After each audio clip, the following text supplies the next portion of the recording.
Well, a very good morning. Are we going to play a nice little ding ding ding ding ding? You can't.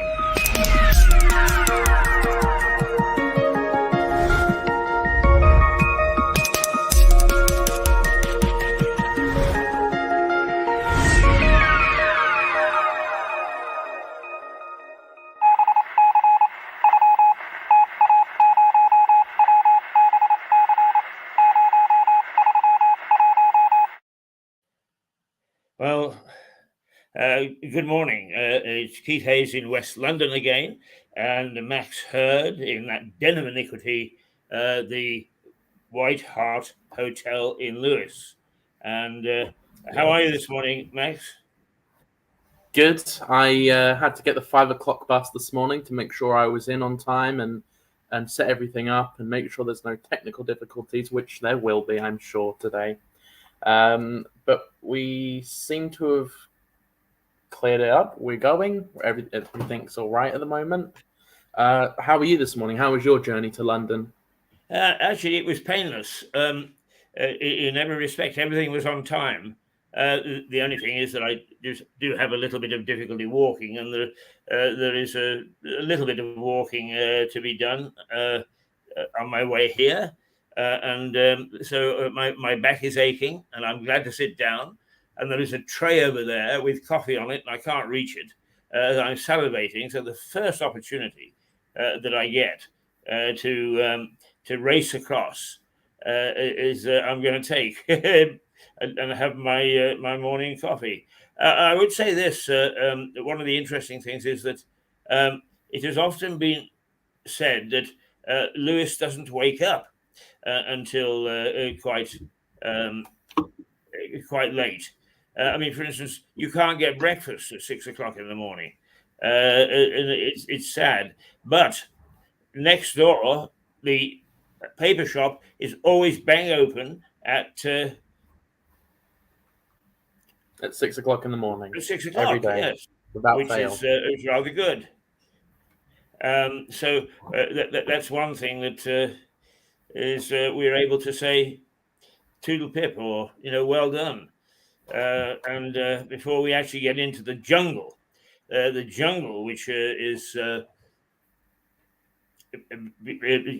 engulfing Westminster at the moment, absolutely engulfing it. And there is one point that is made by a number of established named MPs, is that the cabinet and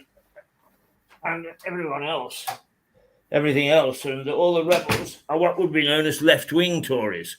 Mostly, they want to rejoin the EU and overturn that sort of policy.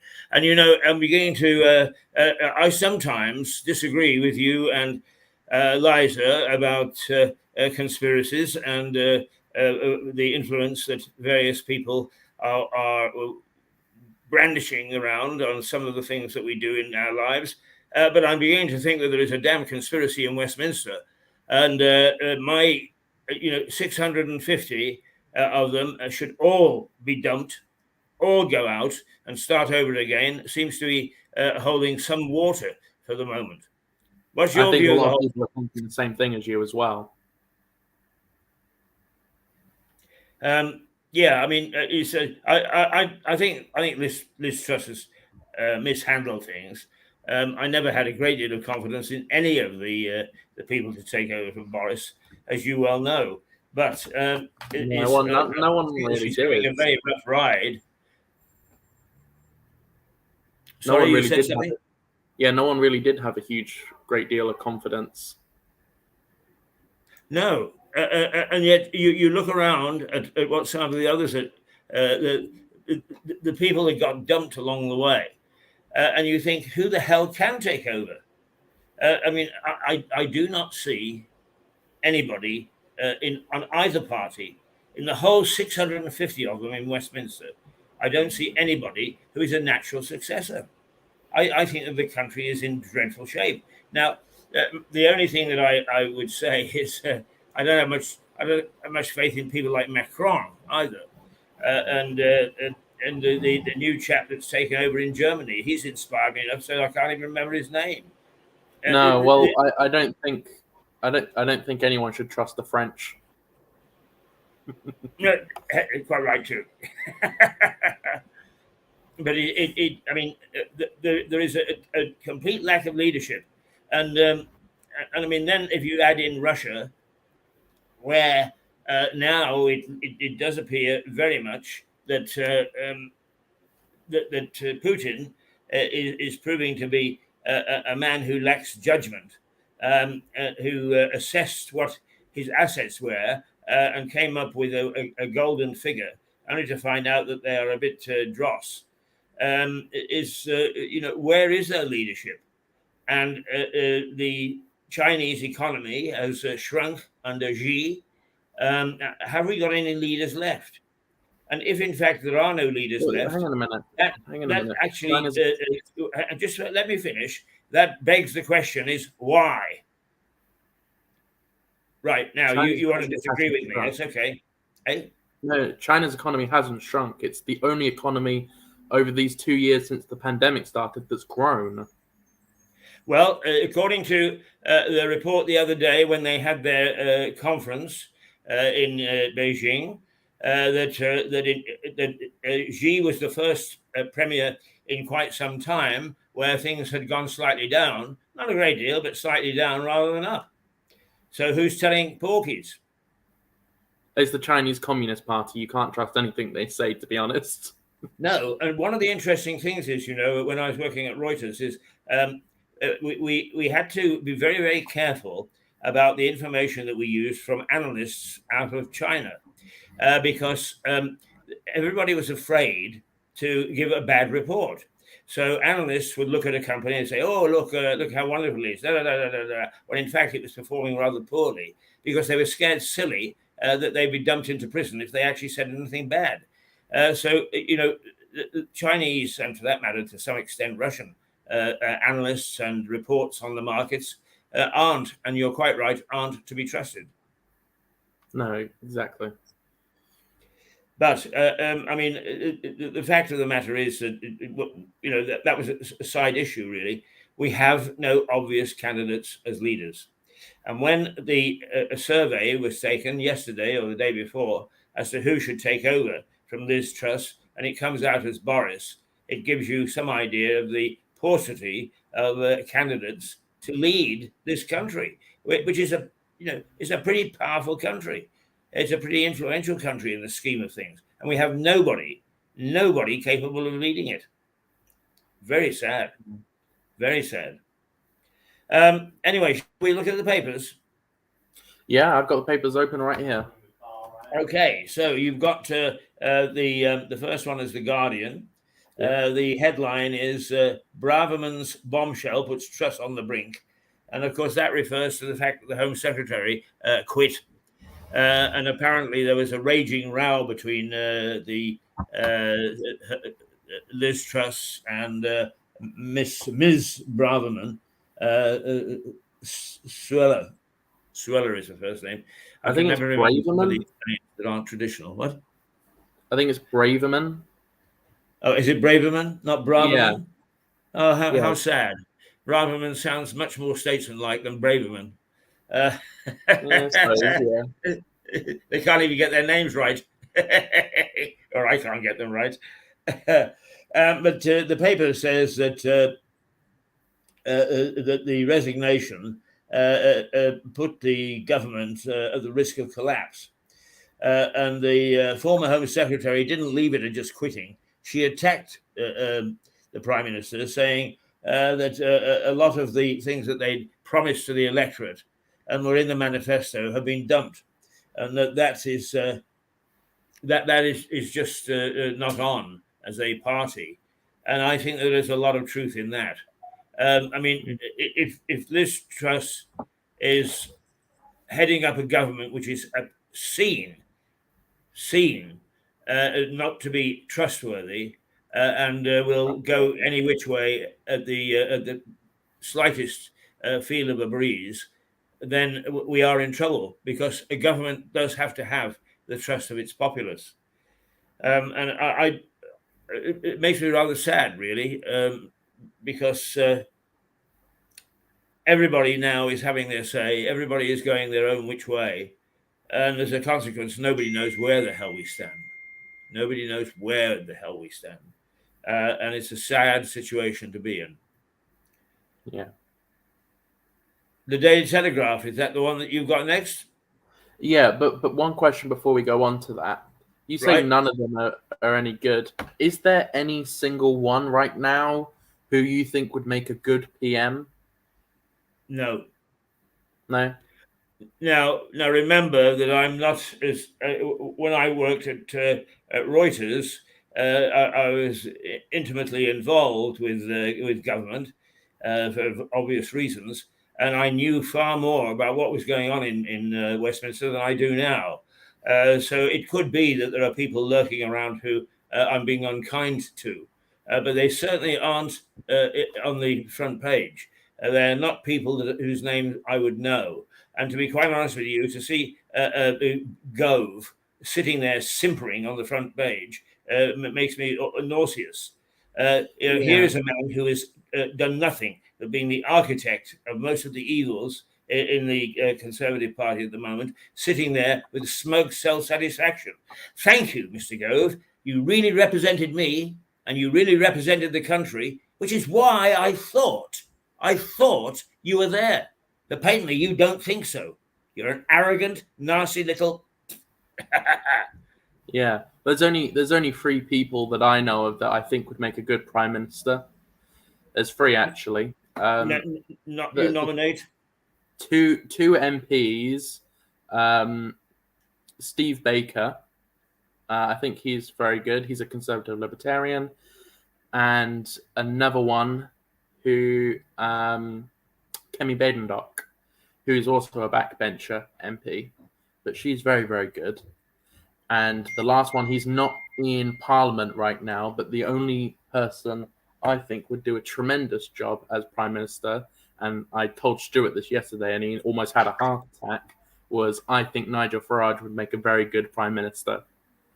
Well, you've mentioned the second one, something back, and I have watched. It's a her, isn't it? Yes. Yes, Black I've lady. watched her a little bit, and she's done nothing to suggest that she's not competent. Whether she'd make a good prime minister or not, I don't know. Baker, I don't know anything about at all. But the funny thing is the chattering classes. It's amazing how they can influence so many other people. They've got everybody thinking that Nigel Farage is a clown. Well, he's not a clown. Yeah. And actually, No. I had some personal knowledge of him. He is not a clown. And all those people that go, Nigel Farage, all they're doing is that they are repeating. They're lemmings. They just They're follow the repeating what herd. the Guardian Well, told I them. don't need to know people like that. I don't like people who follow the herd. Have your own opinion. If you don't like Farage, don't like him for your own opinion, not because the chattering classes have just tarred him with a brush. Exactly. So that's 1.5 of your choices.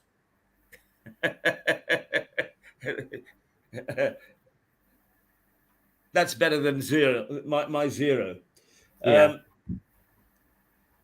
Let's see what the Telegraph exactly the same. Right, the I, chaos at the heart of UK government. Well, that certainly is. I mean, to be quite honest with you, the big problem for Liz Truss at the moment is that she can't actually take a few people by the throat, hold them down on the floor, and say, "You go back and you do your job and you do as I say," or because she's lost that authority, and that's sad, really, that she would lose that authority because the Prime Minister needs that. He needs to be able to sack people. He needs to be able to have his whips go to them and say, "This is the party line. You follow the party line." Now, there is something that whiffs about following the party line in that sense, but you can't instigate policy unless you've got support for that the government. And generally speaking, backbenchers should support the government, not do their own thing. And they're all doing their own thing. And they did it with Theresa May. They tried to do it with David Cameron. Well, they did do it a bit with David Cameron.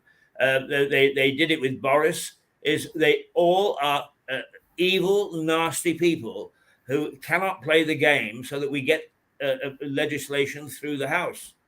They're doing their own thing, and they're feeling smug, and they're feeling pleased about it. Well, I'm sorry, but my energy bill comes in, and it's going through the roof. And you are supposed to be doing something about that, and you're not. You're playing politics. Well, get out. Really play politics. Resign and go to the people. Create by-elections, and let's see what the people think of you. They won't do that. Oh, dearie me, no. They play their games with subsidized bars, subsidized meals, subsidized travel, subsidized houses, you name it. They're not going to give up that. Oh, no, that's far too precious.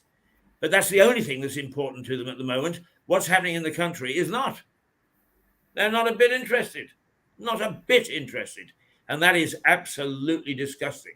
I hate to use that word disgusting because it's an overly used word by everybody to describe everything. But yeah, and it's a disgusting word. Yes, it is, isn't it? But the Eye says there's chaos at the heart of the UK government. After the former Home Secretary was fired, there were questions over whether the Chief Whip and Deputy Chief Whip had resigned when they came to vote on fracking last night. So nobody knows who's in charge and who's doing what. So poor old Liz. But mind you, Max, you've heard me say time and time and time again that communication is vitally important. You and I are in the communications game. I actually train communications in a whole variety of disciplines, and I stress to the youngsters that come in front of me that communication is vitally important. If you don't have good and proper structured communication, you're lost, because the right hand doesn't know what the left hand is doing, and not only that, but the right foot runs off in one direction, and the left foot runs off in another. There is no communication in this government. They're not talking to each other. And it's very, very sad indeed. I've gone on to the Financial Times. Truss team plunged into chaos by the exit of Braverman. She can't even pronounce her own name with authority, then. No hope.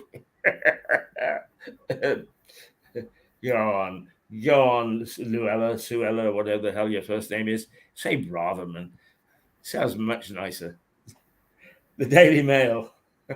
It's Suella's 90-minute shouting match with Liz. That's where this is reported. And obviously wouldn't come through the wires. There you go. You've got it up there. And I'm not a bit surprised that they had a shouting match.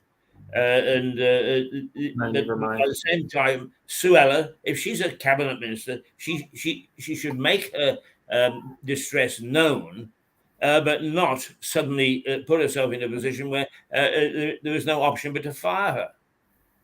I mean, to be quite honest with you, I am not happy with Liz Truss, but I'm even more unhappy with the people surrounding her in the Conservative Party. They have a lot to answer for, and they have a lot to answer for, and they will.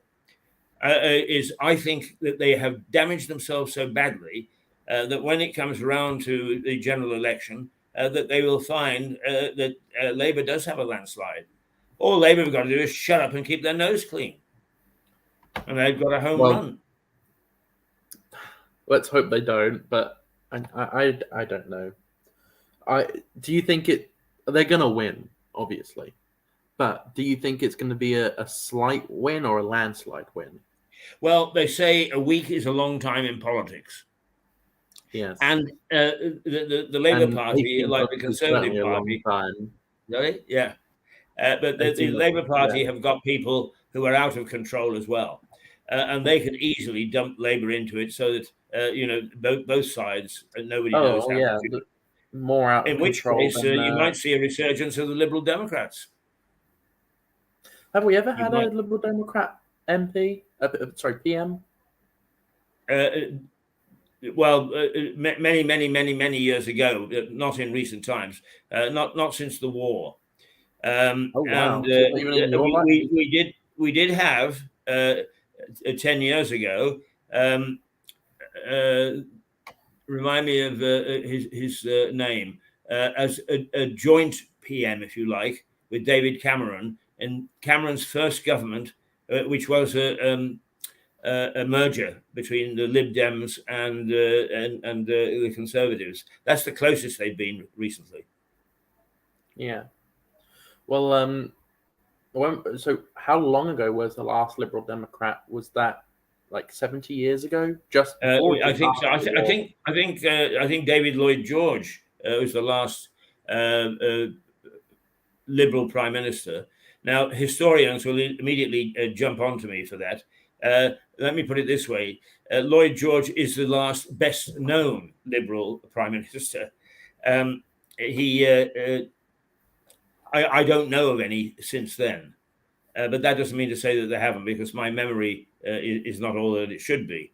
But generally speaking, the Liberals have languished as, and then of course you see the true Liberal Party was split by the new Liberal Party. There was a breakaway of the famous four, and they formed a separate party. So it's had its problems as well. Yeah. Truss faces more turmoil after sacking Braverman, the Times. More or less the same thing. That after the pound started to rally, the market started to get set, and then more pricing. Quite badly there, Keith. Sorry? You were just cutting out quite badly there. Do you want to repeat that? Yes. I was just saying that the Truss faces more turmoil after the sacking of Braverman, and that is the Times. Indeed, one would expect that either the firing or resignation, whichever it was, of the Home Secretary unsettled markets just as they were settling down. The pound was beginning to recover. Markets were beginning to regain some sort of confidence, fragile though it was. And now, of course, it's all splintered again. Complete mayhem. Is that what? The Times says the Prime Minister replaced Miss Braverman.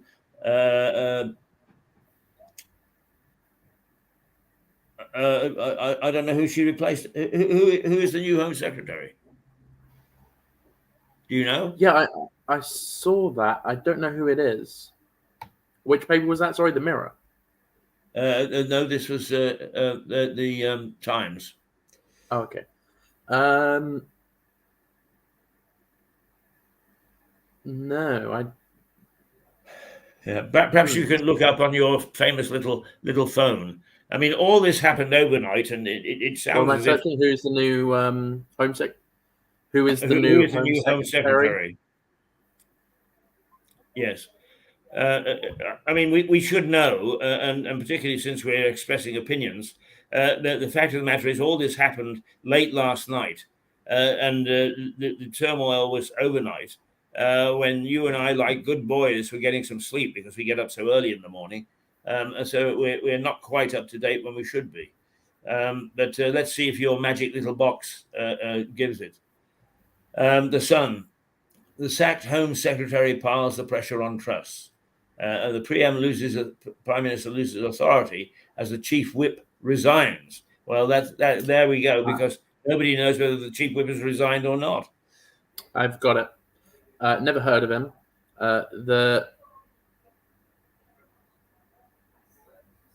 Oh, hang on a minute. No, this is the Transport Secretary. Oh, Grant Shapp. That's who it is. It's Grant Shapp. What's the name? Who was? Wow. Oh, okay. Yeah, he was the Transport Secretary and was a complete and utter disaster as the Transport Secretary. It says they're appointed on the 19th of October. So yesterday.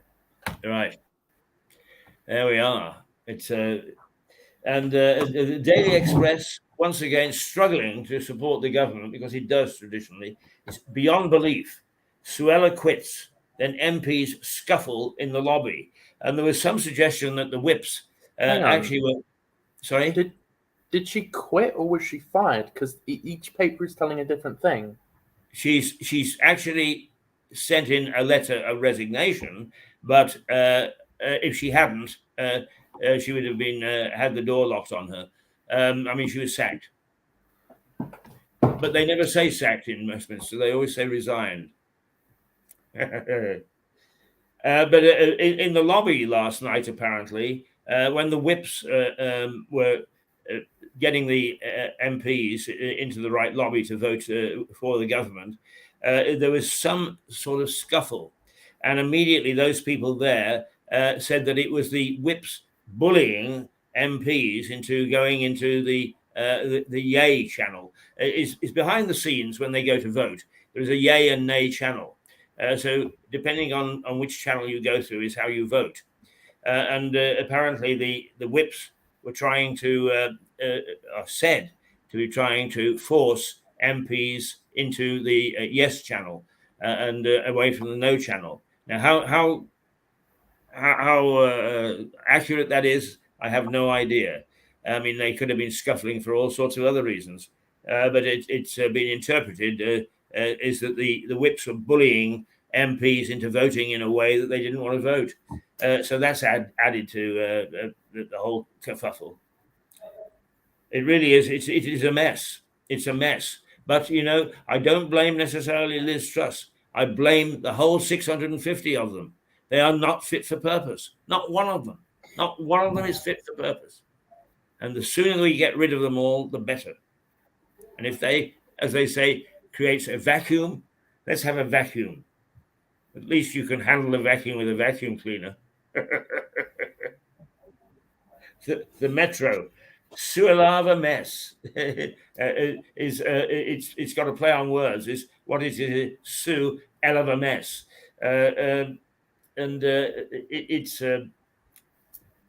It's repeating what the other papers are saying. Now, the Daily Star, our lovely Daily Star, for which everybody should have a little taste, is about a week ago, they put a lettuce into a fridge and said, who will wilt first, the lettuce or Liz Truss? And what they're saying this morning is the lettuce is still holding out. Will Liz hold out? So it's making fun of the whole thing in many ways. So there we have rather a sad situation. Yeah, I mean, I know both you and Liza said that Liz Truss wasn't going to make it to a second term, but I said I think she'll make it. But both Eliza specifically was saying that she won't make it to Christmas, and it's looking ever more likely that that's going to happen. Yes, although, as I said, a week is a long time in politics. Something dramatic could happen which would actually give her a boost, and away she could go, and then very difficult to remove. I'll tell you what I hope for.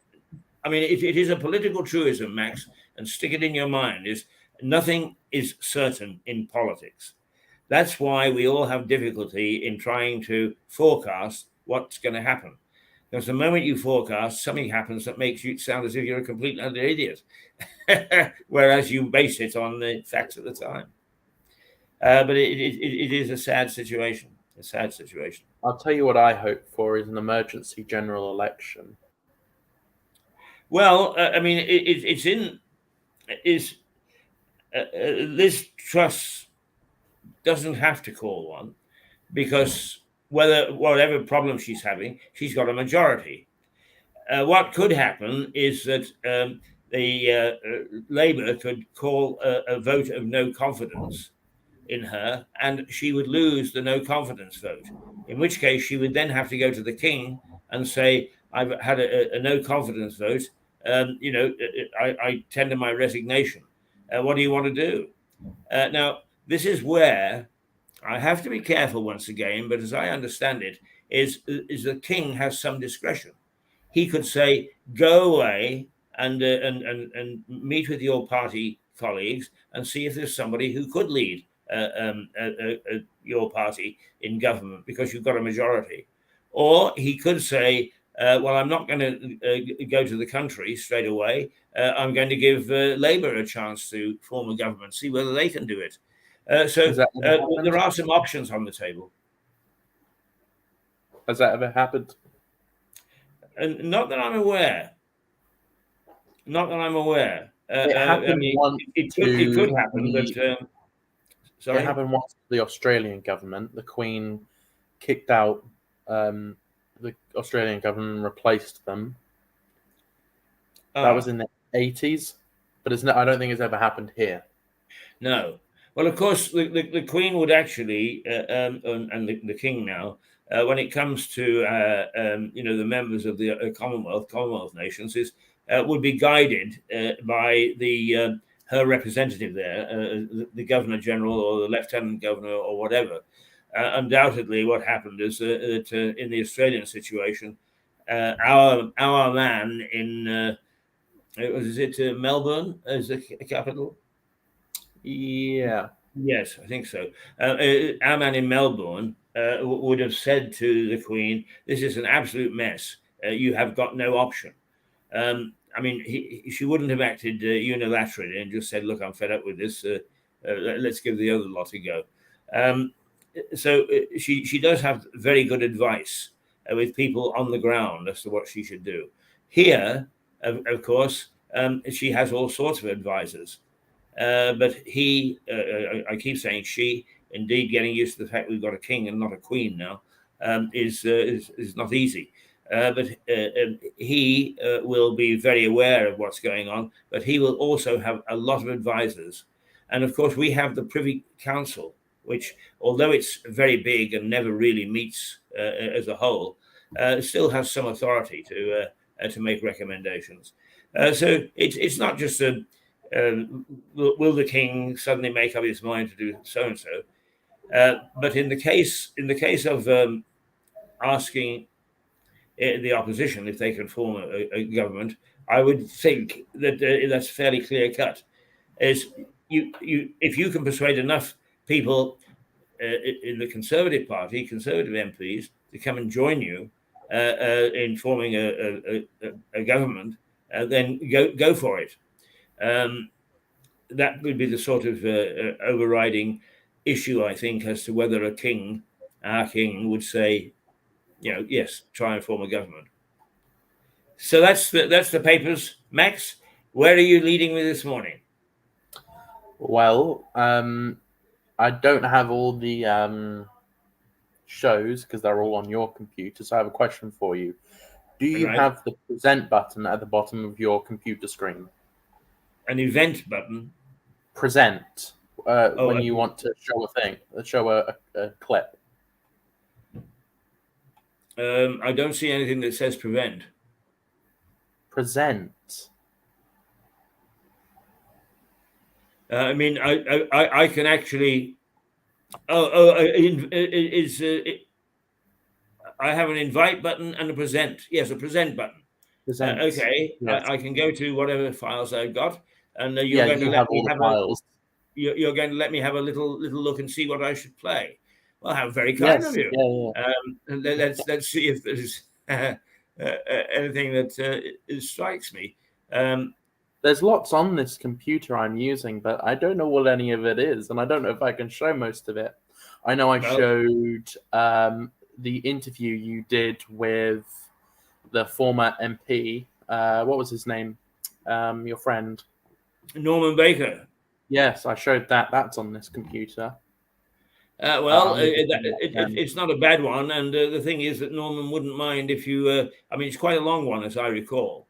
It would have to be split up into two parts during the show. But I mean, well, since we're very political, why not show sort of 10 minutes worth of my interview with Norman?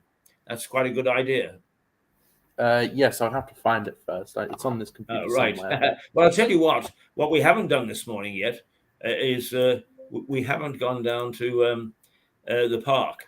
Let us go down to the park, because it's important that every day we go down and enjoy this wonderful, wonderful park.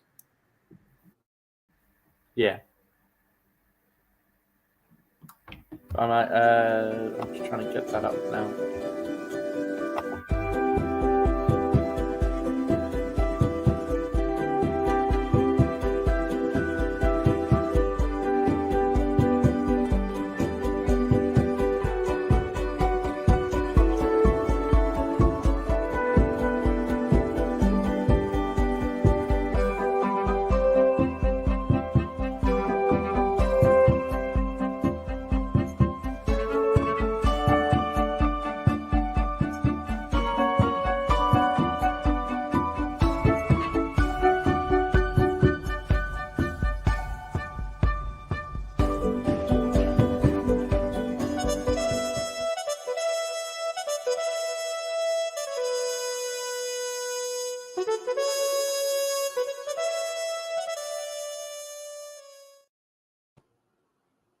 Right. Did you find it?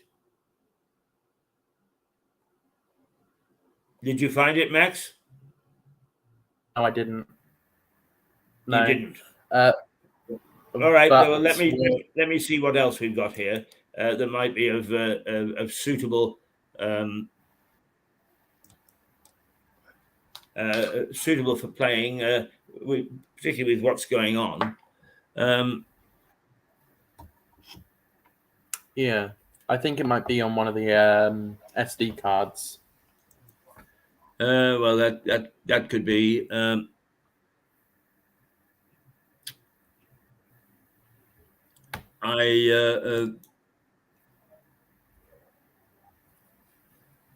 Let's see.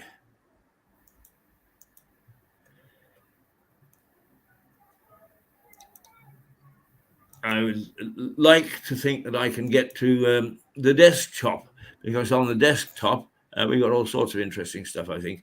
There we go. There's the desktop. And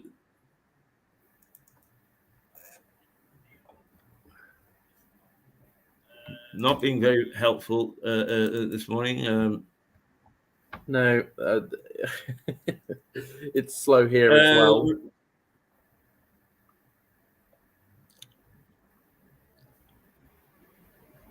Your quality has stayed very good throughout this whole time, I must say, for you. Well, of course, I'm in a building where the internet is very powerful. But actually, your picture is looking okay to me, so I'm not at all unhappy with what I'm seeing. Yes. Well, I will go to the 2-minute clip on the side here, scenes in Sussex, whilst you try to find what you're looking for. All right. All day.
let's try this.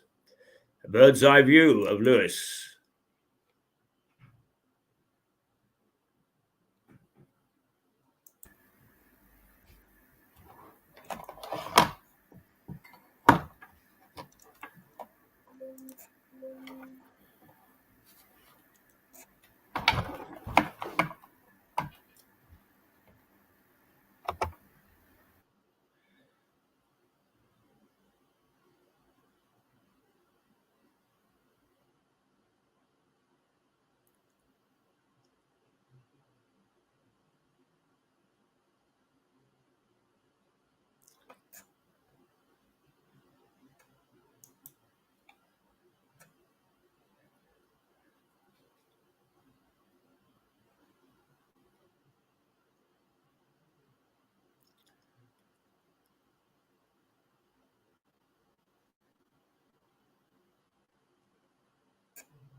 Now, I always find it fascinating.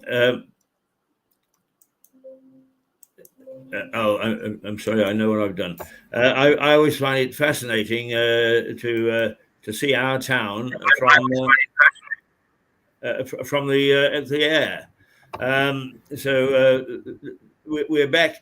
One thing that I found here, Max, which if I can find it again, is a little trip through the Rockies, and you rather liked that, didn't you? A trip through the Rocky Mountains. Oh, that was perfect. Well, I think that well. I think that I've actually got it here, and perhaps we'll look at 5 minutes or so of it. Okay, so here we go. Hopefully, with the Rocky Mountains. Okay.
It's really hard to be filming in the car here because the road is rough, patched up all over the place, and hard to keep the camera steady.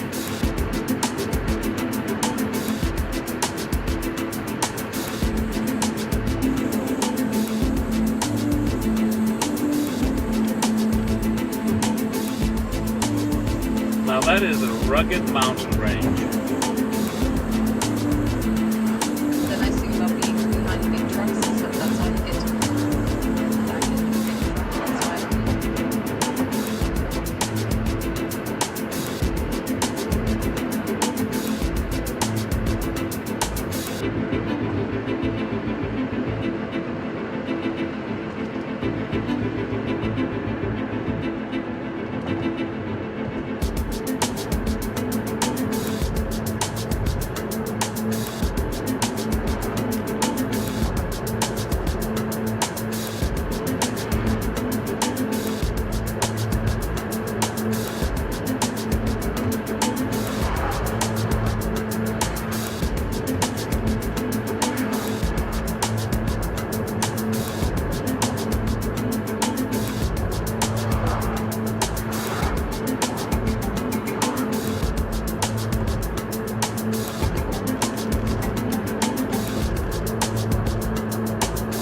good morning, Liza Page. What a formidable pair there is in the studio in the White Hart this morning. Keith, you were muted. Glad I'm out here. What? You were muted for a second there, Keith. Yeah, no, I unmuted, so you heard everything. There we go. I was just saying, what a formidable pair. Stop interrupting, my boy. A pair we've got there in the studio in the White Hart in Lewis this morning. Incidentally, just talking about that clip, amongst my many adventures, I helped build that road. The summer of 1959, and I was a student, and I got a job actually slinging the Trans-Canada Highway through the Rocky Mountains. Yeah. 1959. Yes. In those days, you had to take a road. I've forgotten what it was called now, but it was nothing more than a track. And so they built the road through the last bit of the Rockies between two places, a town called Golden and a town called Revelstoke. And Golden was in name only. And I have actually, in one of my tall tales, told the story of me being trapped there one night because it was just like Sidney Poitier in the heat of the night. And a most frightening, bloody experience, I shall tell you. And that was in Golden at the start of that stretch of the Trans-Canada Highway. Anyway, are you able to take control now, Max? Oh, yeah, no, I was the one who started the live broadcast, so it will be fine. All right, okay, that's fine. In that case, I'm not going to worry too much. I shall now hand over to you.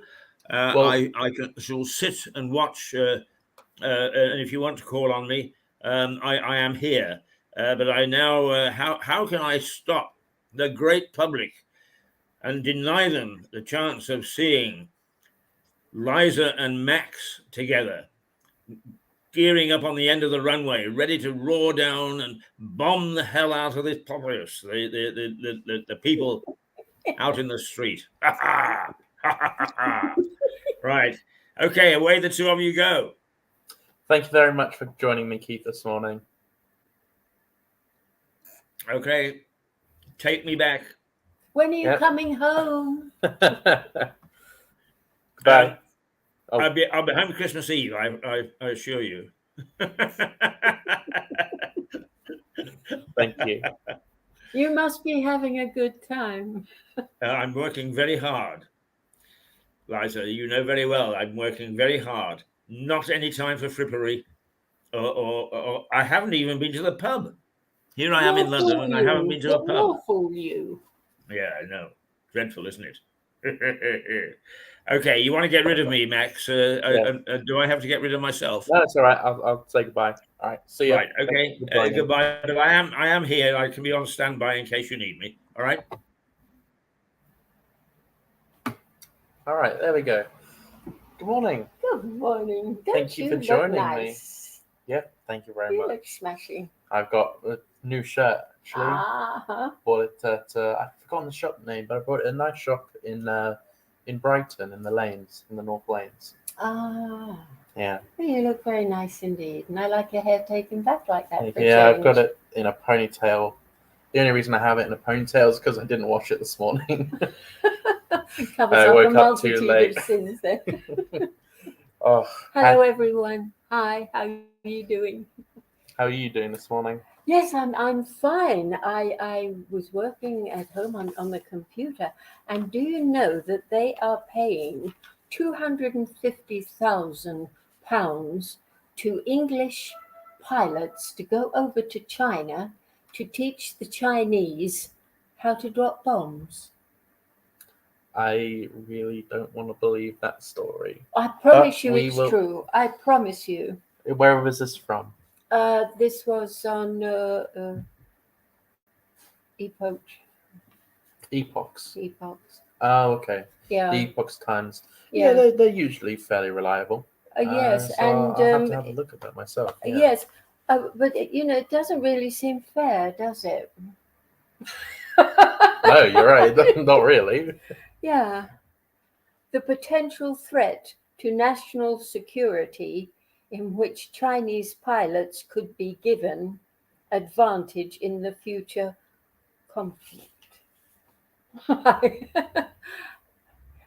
Well, but no, I think that's wrong. You see, I think if they want to go over there, make that kind of money, all right, then you go. But you don't come back to England afterwards.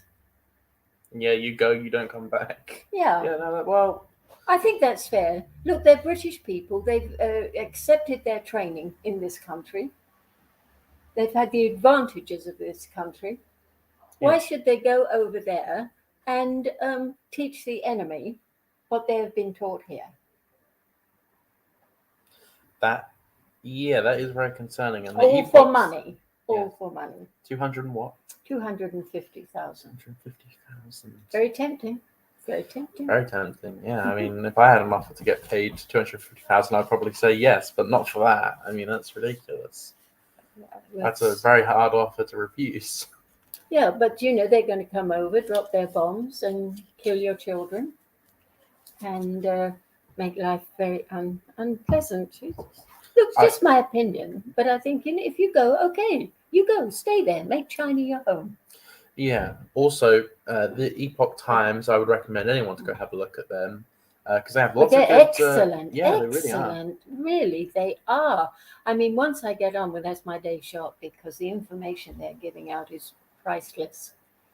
I only recently have found out about them. I only started researching and looking at their site middle of this year, so I guess a couple months ago. Well, you've got all that to look forward to. Yeah. And I'm knowing you, I think you will absorb it very, very quickly.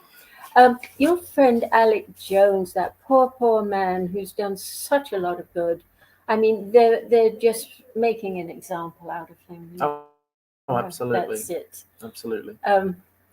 And I am so angry. I don't show it. I keep a little smile on my face, because I'm ugly when I'm angry. Most people are.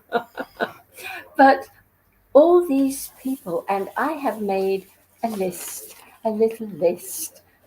Bill Gates, Macron, Esther Ranson, the high priestess of the BBC, Bono, Michael Caine. Dear. Hang on. I see at the top of your list here, Nigel Farage. Yes. Why did you put him on the list? Because when they brought out these injections, he said, I'm going to hire Tony Blair, to do the distributing of these because he's best at doing that. Who said that? Nigel Farage. Nigel Farage committed professional suicide as far as I'm concerned. Yes, he said that. Did not hear that whatsoever. whatsoever. Yes, darling. Yes. I will go. And the unvaccinated are the most discriminated people in the world today.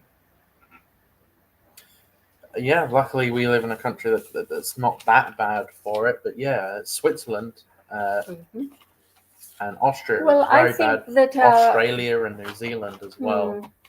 But I think our so-called celebrities. Okay, yeah, let's get into Piers Morgan. Because Piers Morgan, can I just darling. say, I hate Piers Morgan. I loathe and detest the man. He should be drummed out of business, I tell you. The reason I don't like him is because he has taken every single opinion ever.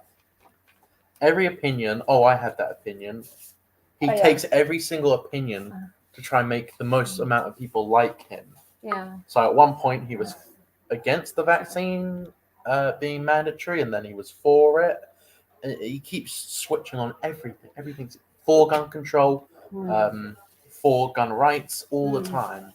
Jumps on the bandwagon all the time. But Esther Ranson and these dreadful. Listen, I could go on. The list is so long, as you know, of these so-called celebrities coming on and telling people that they are filthy, and I don't want to sit next to you in a theatre unless you have this vaccine. That's what Piers Morgan said, wasn't it? Well, they've all been saying it. Edwina Currie, And you know, she hasn't had a gig in yonks. They're coming on. Oh, I haven't know. had a job for 6 months, so I've got to get on there and say something before people I forget don't know me. who This Edwina is Curry the is. attitude, you see. But the list is endless, and these people, I want to tell you something, have blood on their hands, and they're going to have to live with this for the rest of their lives. Can I? Frightening these little tiny people. Oh, they say I've got to go and have this injection. You know, you say that to your average shop girl standing there for £8 an hour on her legs until her plumbing falls out, and then at 40 she can hit the state up for a hysterectomy because she's all screwed up. I mean, yeah, that's nice. Tell those people they've got to go out and take this poison. Now, these celebrities, one, they're bloody lucky to be working. We allow them into our homes to entertain us, and that's what they're supposed to do, entertain us, not frigging come and tell us to take poison. No, Who do they think they are? we shouldn't be lectured by the same people who were flying to Jeffrey Epstein's island. Exactly. And I'll tell you the funniest and then one. Piers has got the nerve to come and say, yes, well, I thought I'd better sort of apologise because changed my mind. Now, this man has never put a foot right as far as I'm concerned. He was slung off the Daily Mirror for listening into people's telephone conversations. He started that business there. They slung him off of there. Oh, but no, he's climbed back, hasn't he? He's wormed his way through again. He And grew what's up all just this down business? the road. He's from here. Who? Piers Morgan. He's from here. God help us. He was built. Yeah, no, he went to Yeah. the school just down the road. Yeah. I can't remember which one, but one of them in Lewis. But you know, you see, and these entertainers, entertaining and sports is a way out for the lower classes. Now, if they get up there, they're damn lucky because most of them haven't got a brain. They might have a hit record, you know, they might have a certain amount of talent where they've been able to show off their wares. Fine, good luck to them. Don't get on there and tell me what to do. Exactly. And the funniest one that I saw was what's the short one's name? The Scientologist, the crazy one over in America. He's in all of the Mission Impossible films. Tom Cruise. That's who I was thinking of. Oh, yeah. He was on a movie set and he was screaming at cameramen because they weren't wearing a mask. He was screaming at them saying, trust the science. Wear your mask. You need to trust the science. Yet he believes in Scientology, who believe in flying spaghetti monsters coming from outer space. Yeah, Trust the science. Yeah, it's a real dodgy organisation. It is. Yeah, They've taken a lot really of money off believe of that, people. right? You know that, right? They really believe in flying spaghetti monsters. The Scientologists, and he's out there having the balls to say trust the science. Well, it's scary, but I mean the whole world is ignorant. I mean, good God. You know, I mean, can you say that? Well, yeah, I mean, I'm going to listen to that person because they're talking about. And I don't like that phrase either. What is that? Trust the science. No Just way. trust that scientists have never been wrong, have they? Oh no, never. No, never. No, nothing. No, they know the lot. You see, yeah. Just trust it. Just trust it. You don't even have to think about it. They're scientists. They know what they're doing. But what amazes me is that. Oh, hello. Hello, darling. Hello. Oh, goodbye. Oh, God. Okay. Oh, darling Keith. I worry about him when he's away. I want him back here with us. Anyway. But the whole state of the world, I mean, I had no idea that people would be this naive as to fall for what they fell for. Yeah. And are still falling for it. And allowing it to happen. But then, you see, I make excuses for the average public because all they have, many of them, especially the elderly, is the BBC, which is injecting all this poison into their brains, telling them what to do, and all this negativity. And we must follow Bill Gates and Mr. Fauci and Mr. Hancock, you know, because, you know, he's going to take you into hospital and make your death nice and easy for you. Yeah. Trust him. Yeah. Where's he frigging disappeared to? He was recently pictured in like the Barbados Islands, somewhere. But why Cayman haven't Islands. these people been arrested? They will never be arrested. Never. It will never happen. It just won't. I'm sorry to say that, but the Bill Gateses, the Faucis, the Matt Hancocks, well, they will never see justice. Not in your lifetime, and probably not in mine. Well, maybe not in my lifetime, but I'm really hoping that you will see it. And I have hope in the fact that these people are never, ever, ever. You see, they're trying to make it all die down with this war. I mean, Alex, all the poor Ukrainians, we got to send them some more money and all that. This is just a distraction so that in 2 or 3 years' time, they say all this will be forgotten and the Nuremberg trials won't mean a thing. Distraction. That's all this war is. And I don't care. These people that have lost these loved ones in these nursing homes, and this happened all over the world, not just in Britain, they're not going to let up.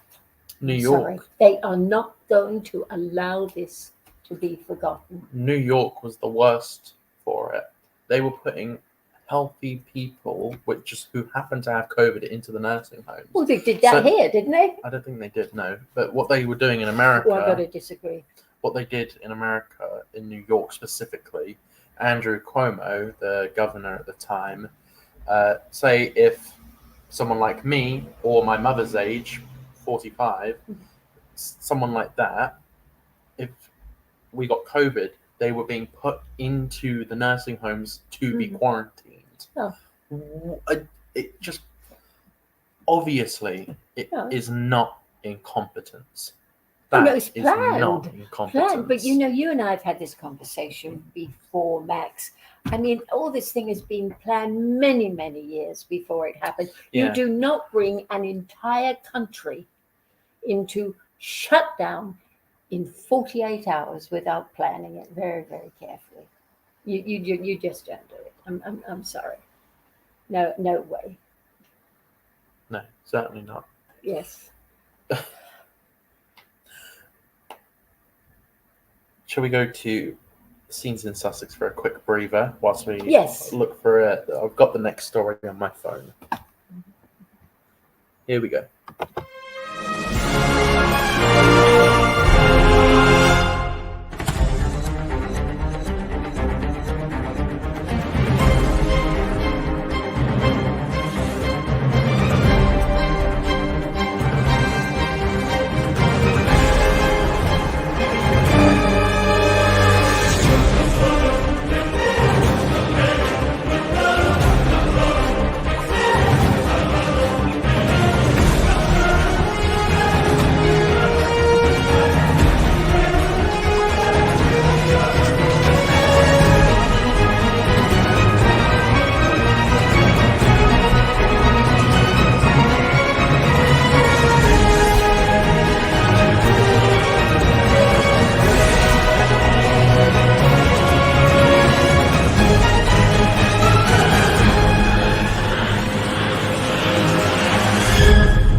Welcome back. That was Scenes in Sussex.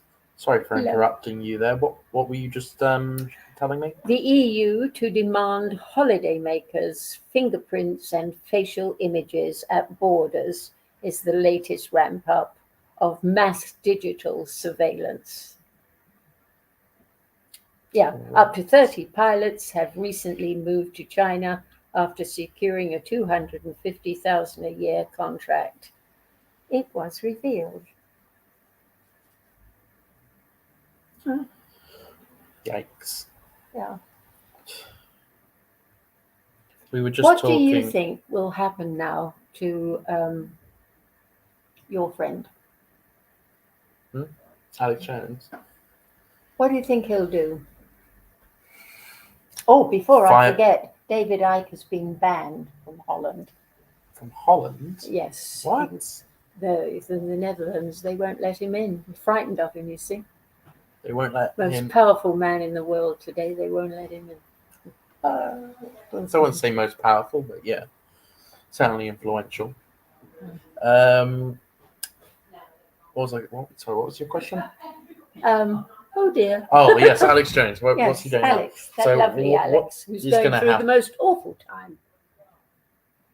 Yeah. So I think what's going to happen is he is going to file for bankruptcy, so he doesn't have to pay it. Give InfoWars over to someone else because the money is on him, not on the company. So he'll hand the company over to someone else, and he will stay as a host. Well, what a good idea! How wonderful. That's what I. Yes. Well, yeah, I knew he would find a way. Yeah, because he was fined, not the business. So. Yeah. Yeah. I saw him last night do a show with a woman from Sweden. Oh, really? Yes, and she said that the immigrants there have totally taken over, and they're bringing in Sharia law. Yeah, I mean, we don't have Sharia law, but we do have what's it called? The speech law, blasphemy laws. Really? You can't say anything bad against Islam. So in this country, England, we have blasphemy laws. It's illegal to draw a picture of Muhammad in this country. Really? Is it? Oh, I must remember that. Otherwise, I'm in trouble. God, don't be careful what you say. We'll be very careful what we say about that because they have a tendency to get a little bit upset if you do that. Yeah, what a shame. Did you hear about? I think this was in 2018. But did you hear that Texas did a Muhammad drawing competition? No, it didn't. Tell me. In Texas, after someone, I think it was in Sweden, got killed for drawing Muhammad, a school teacher, in 2018. Texas, in solidarity, did a Muhammad drawing competition after the teacher was killed, and 2 terrorists showed up to this Muhammad drawing competition, Muslim terrorists, with bombs and tried to blow up the place. And guess what happened? The Texans shot him. The 2 suspects shot them dead. Yeah. No one was charged. They had bombs. Texas, obviously, they had guns on them. It was a Muhammad drawing competition. And yeah, they shot the 2 terrorists dead, and no charges were brought because it was a justified shooting.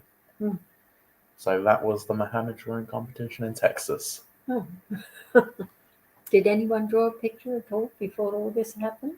Oh yeah, they were in the middle of doing pictures and stuff. I see. When they showed up. But a YouTuber I watch, Stephen Crowder, he gets a lot of terrorist threats from Islamic extremists because do you know Bob Ross? No. The painter.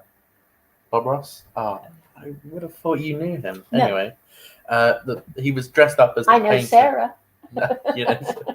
Well, he was dressed up as Bob Ross the painter, and was doing it in the style of Bob Ross and just being very calm and painting, and then just started drawing a picture of Muhammad, and the Islamic extremists got very upset and have tried to kill him multiple times. Well, they sound like very, very dangerous people to me. No, Islam is a religion of peace. Islam, well, I've got it all wrong then, is a haven't religion I? of peace. They would never do anything. I've got it all like wrong that. then, haven't I? I'm Yeah. totally misinformed. No, I can't think of. Well, I'm not. I'm going to stop this here because I don't want to get blown up.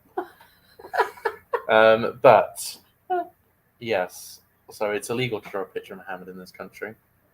So, Well, it strikes me that there's an awful lot of things that are illegal in this country. yeah, And it never used to be. You see, when I was a young girl, you could stand up in Hyde Park and say anything you wanted to say. Really? On your soapbox, you stood up there and you said anything you wanted to say. Well, those days have long passed, haven't they? Yeah, well, I've see, and I mentioned think we- before, I was investigated by the police for speech violations. Tell me that again, will you? And I'm sure the viewers would really be very interested in this because this is serious. So I've only ever been in trouble with the police twice. The first time I prank called someone and that person's mother got upset and all the police made me do was write an apology letter. That was my first dangerous criminal act. Ah. I was a silly kid. Me and my friends were mucking around and were doing prank calls, as I'm sure you did as a kid. Most kids do prank calls. Of course we do. I mean, I cringe with embarrassment, the things we used to get up to. So do I, yeah. But people were very tolerant in those days too, Or You go scrumping apples and then run away and get or knock chased down and ginger. all that. Yes. Yeah. But, they would say, oh, come on, it's just kids. Now, behave yourself, otherwise you'll be in trouble. Kids being you got a kids. bollocking, Yeah. and that was it. But that person's mother got upset and phoned the police on me, and the police just sort of rolled their eyes and were just like, just write an apology letter to the kid's mother. And that's all I had to do. That was my first dangerous criminal act. I see. I'm sure you're suitably punished then. Yes, it was an apology letter. But anyway, But then you progressed. Then I progressed. Your Yes, career progressed. Yes, it did. I became even more of a dangerous criminal. I had a terrorist task force called on me. Genuinely, not a joke. They came to, quote, check my thinking. Because me and my friends had what's called a meme page. We had one between us, and we had about 300 individual memes, which are images with jokes on them, or videos, or clips, or whatever it might be. We had about 300. 4 were selected out of the 300 and shown to my parent and to this terrorist task force guy. The teacher who did that, I'm not going to say her name, but she was not the nicest. But she showed this to the terrorist task force people, and they wanted to make sure I wasn't some jihad extremist for jokes. It was a joke. Most of them were very funny. Some of them were over the line, I will admit. 4 of them were certainly over the line. But it was a big overblown thing. But in the end, I got what's called a non-crime hate incident. So it shows up on your criminal record when there's a background check done. So if I apply to somewhere like Sainsbury's, for example, or Tesco's or Waitrose, whatever it might be, they will do a background check on all staff to make sure you're not a dangerous criminal. So it'll show up, I have no prior arrests, no nothing, no tickets, no violations, except for one. It's called a non-crime hate incident. So what I did was not a crime, but it was hateful, and it will go on my record for future employers to see. So I will be less likely to be hired by people because of what I say in private. Yes, well, this is just the 4-bar introduction until the Chinese totally take over. And this was in 2018, so I don't know how many more people have been charged with these non-crime hate incidents. It doesn't even have to be that big of a deal. You can just say trans men are not real men. It can be something as simple as that. Yes. Biological gender exists. There is no such thing as being trans. For example, that is an example that would get you on the non-crime hate incident. So it's a hateful thing that I just said, but it wasn't a crime, but they're still going to put it on your record. Yes. It can progress to even worse things, like if you were to say the N-word, for example, that would go on a non-crime hate incident, not a crime, but it's hateful. Your future employers should know that you say things like that is the reasoning behind these non-crime hate incidents. Also, should you get into an altercation with someone, it can even be a friend, and you say the wrong thing, they can go to the police and say that you said so and so and so and so and so and so. How are you going to prove that you didn't? No, I guess not.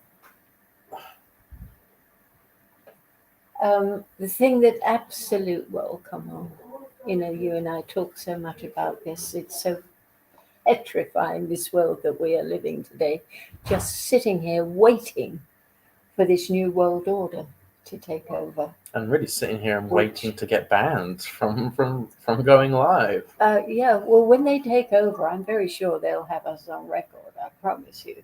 Or even gone. Yeah.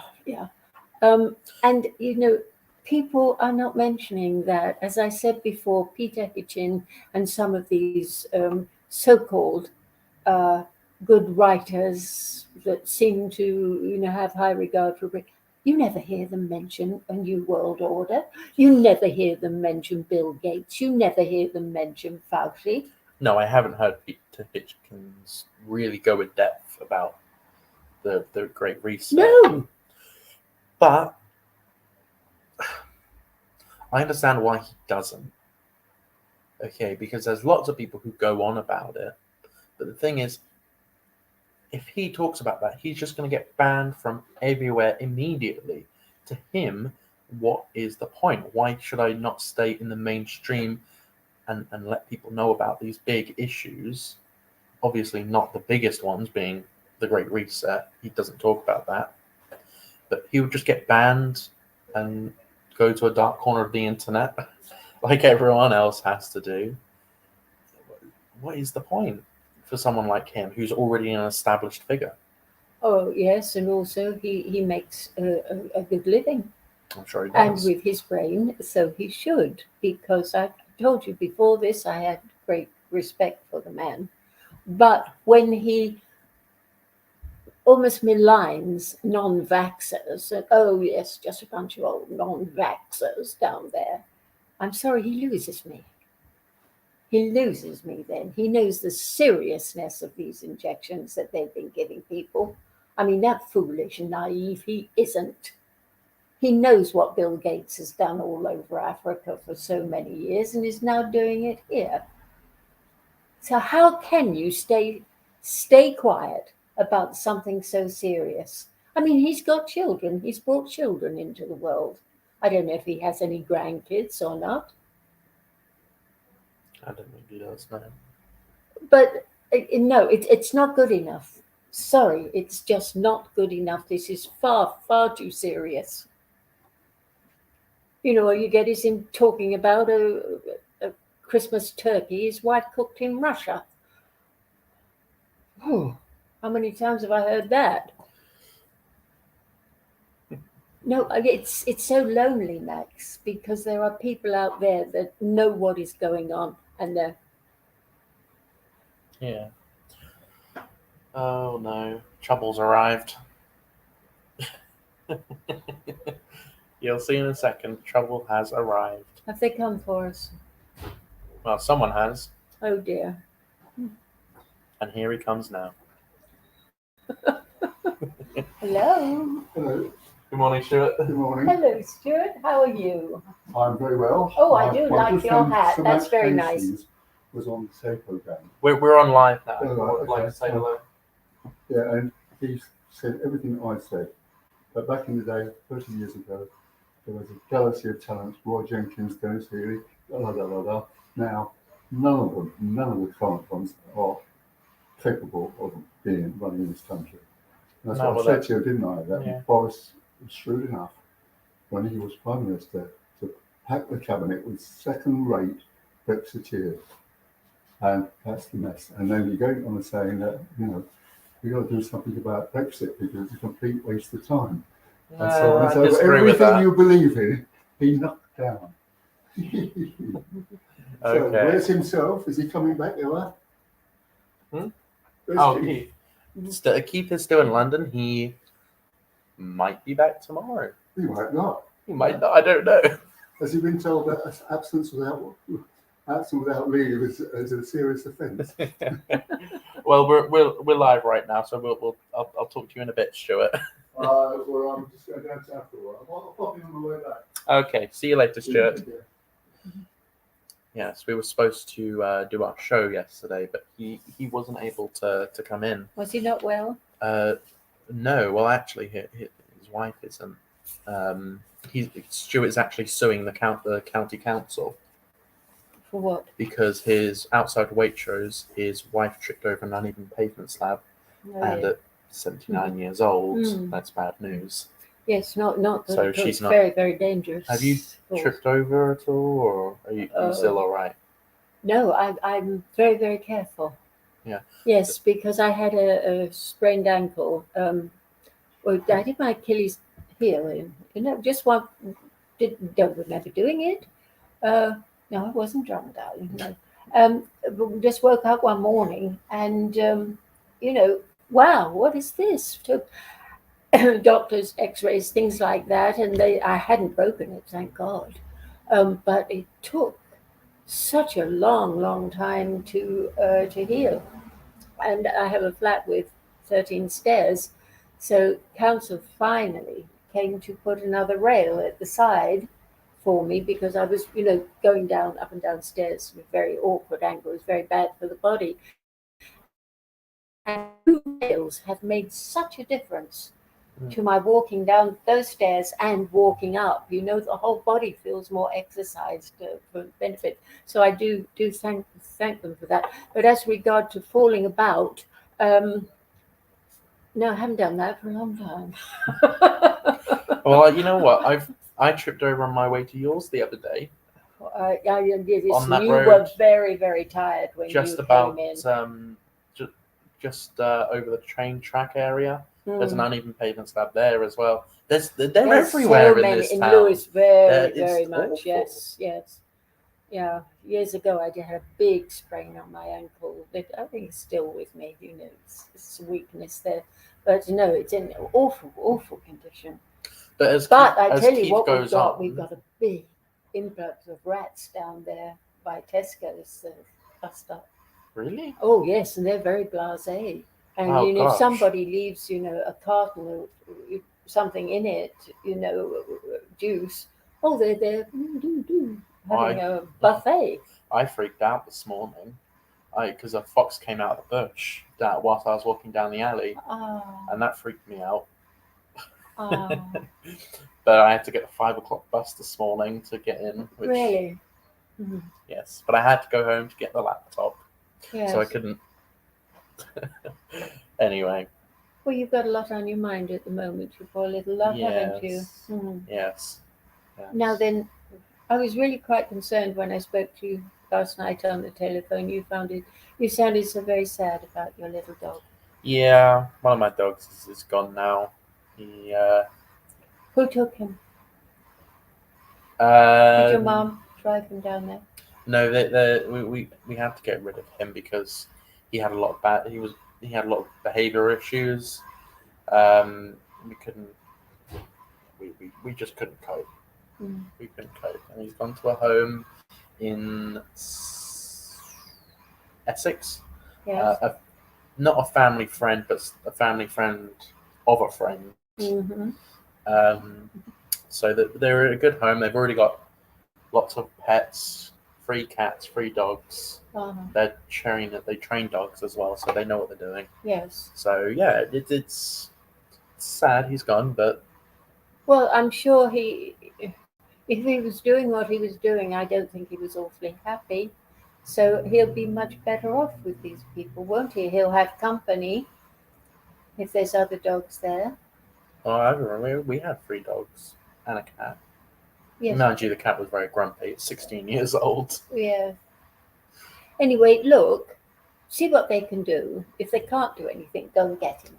Yeah, every so often we need to talk about something less intense than what we talk about. So every so often we'll talk about the dogs or the local council, or because what we talk about is very intense. It's Terribly. Yes, we have to lighten up. if we're talking, we've got another hour to do. If we're talking about that just straight about what's going on in the world, it gets tough. Well, but I do feel that we do talk about important things that people need to know about. I mean, I'm sure they'll find, the China bit and the flyers are more interesting than my sprained ankle. Yeah. Well, speaking of the local Because council, I'm quite intense about what I do when I come here. I do a lot of research before I open my mouth. Yeah. And get on with sort of reliable stuff that from people that know what they're talking about. Because quite frankly, I'm a very, very lonely woman. I find it, people are basically kind, basically nice, and I don't like what's being done to them. No. And, so whatever help I can be in whatever small way. If I save just one person's life on there, I haven't had a wasted life, have I? No. But you never really know if you have or haven't saved somebody's life. That's you not never... for us to know either. No, you're right. But how do you know? You never get that feeling of, wow, I really achieved something, because you never really know. Well, you see, you're young and I'm old. And when you're young, you take from life. You take, and you take. When you're old, you give back. That's the way it works. Now, with the knowledge that I have acquired over the last 30 years, I'm trying to give back. What else do I have to give? Nothing. There you go. Nothing. Yeah. Well, knowledge is always very important. Ask me what I have to offer. I don't know what you ask me. What do you have to offer? Experience and compassion. That's all. Yeah. I mean, experience, absolutely, yes. I mean, I asked you a lot of questions of what did life used to be like. I loved asking my great-granddad about that. He was 92 years old when he passed away. You still miss him desperately, don't you? Yeah. I was constantly asking him, what was life like in the 30s? What was it like growing up in the war? He grew up in the time where in the UK it was mandatory to join the military. So he was in the military, and then he was in the police force in Brighton from 1959 to 1984. Last call was the Grand Hotel bombing. And then he was I can't remember what he did after that. I think he was... after he retired from the police, he did something easy and relaxing, not relaxing, but easy. I think he was a parking enforcer. But so he always worked in government. Yes. As a in the civil service. But back then it was called the constabulary, obviously. Do you remember the constabulary? Yes. You do. When did that change? I've no idea when any of these things changed. It's sort of a gradual creeping that they do. Yeah, they creep in new terms. Yes. And all the lingo changed now, and it's like learning a foreign language, and quite frankly, I can't be bothered. Yeah, I mean, you used to just call them... Just due process. That's all you get. Due process. Well, what does due process mean? Huh? I don't know. And the worst one is just people saying democracy. Oh, yeah, and they don't Democracy understand on the its meaning own. of the word. You ask them, say, okay, what does democracy mean? They wouldn't know. Yeah. Democracy. Oh, fairness. Yeah. Go on. People just say So democracy. tell me more about your granddad. Oh, yeah. But yeah, no, I was just always fascinated because you were talking about you give life experience, and I love asking people who, not to be rude, but who are older, because they grew up during some interesting historical times. I mean, you grew up in World War II. You can remember it. Yes, so vividly. You say you can remember when they had the barbed wire on Brighton Beach. Yes, as a child, remember it. Yes, it was sort of commonplace. And my mother waking me up in the middle of the night to take me downstairs to the air raid shelter that we had in our basement.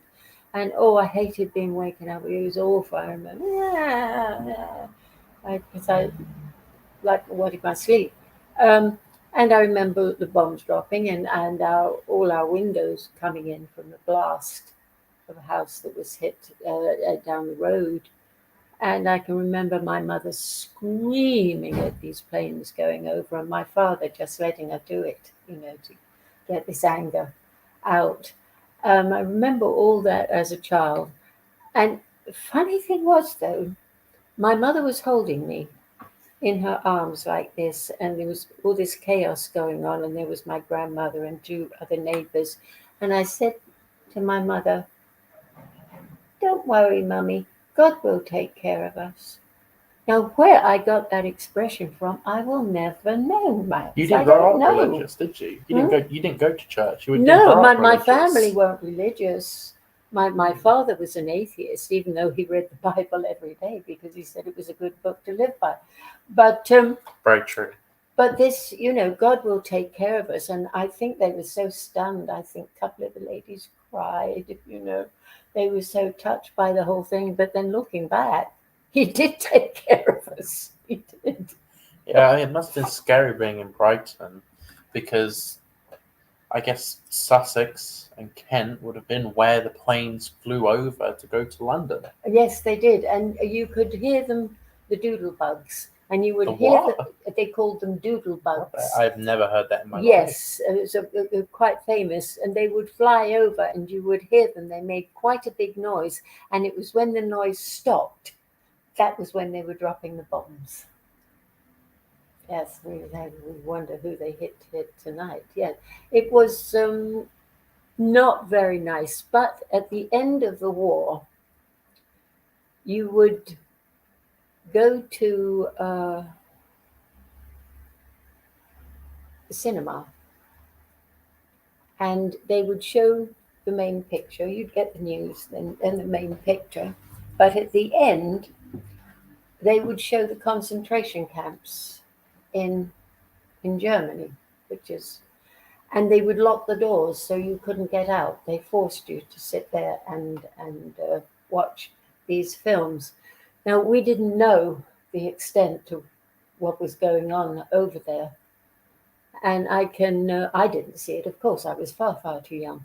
But I can remember one of my aunts saying, "My God, we were so lucky. Do you see those ovens they were putting people in? And how many of those people were still alive when they put them in?" Ovens.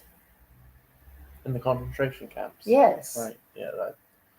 I mean, they gassed them. Yeah. And then pulled them out and put them in the oven. But a lot of those people were still alive, I'm very sure. Some of them must have, yeah. And, the horror was dreadful. And, that there for the grace of God. I mean, it could have been us. As I told you, when they came back, yes, had a Jewish grandmother, and my father was Roma, so it's a Jew. Gypsy Jew. Yeah. That's a bad combination to grow up in World War II. That's very unfortunate for you. Yes, indeed. But I didn't know that. So I didn't know that. I didn't know I had a Jewish grandmother until I was well into adulthood. Looking back on it, did other people know that you were, your father was Roma, traveller, gypsy, I suppose. But were you treated differently because of it during the war? Do you remember? No. It wasn't like, oh, no, they're the ones, no, we can't go associate with them. No, I didn't experience that as a child. My mother always, her friends, she never brought any distasteful people into my life at all. They were all lovely human beings, who were very kind to me. And as I told you, my father was magnificent. He was a very good provider. Did you ever ask him if your mum and dad were ostracized because of their family heritage during the war? No. No? They were never... My father loved Jewish people, had a lot of Jewish friends. We got married to one. Yeah, so, yeah. Yes, and he always said if he comes back, he said, I'm coming back as a Jew. That's quite funny. Yes, but life was pretty much the same as it was now. Now the kids go to clubs, they go clubbing. In my day, we used to go ballroom dancing. But it was the same thing. You went there to meet fellas, you know, but you would sit there and Was they it would for come and different- ask you to have a dance. I mean, you didn't have this real wild music, you know.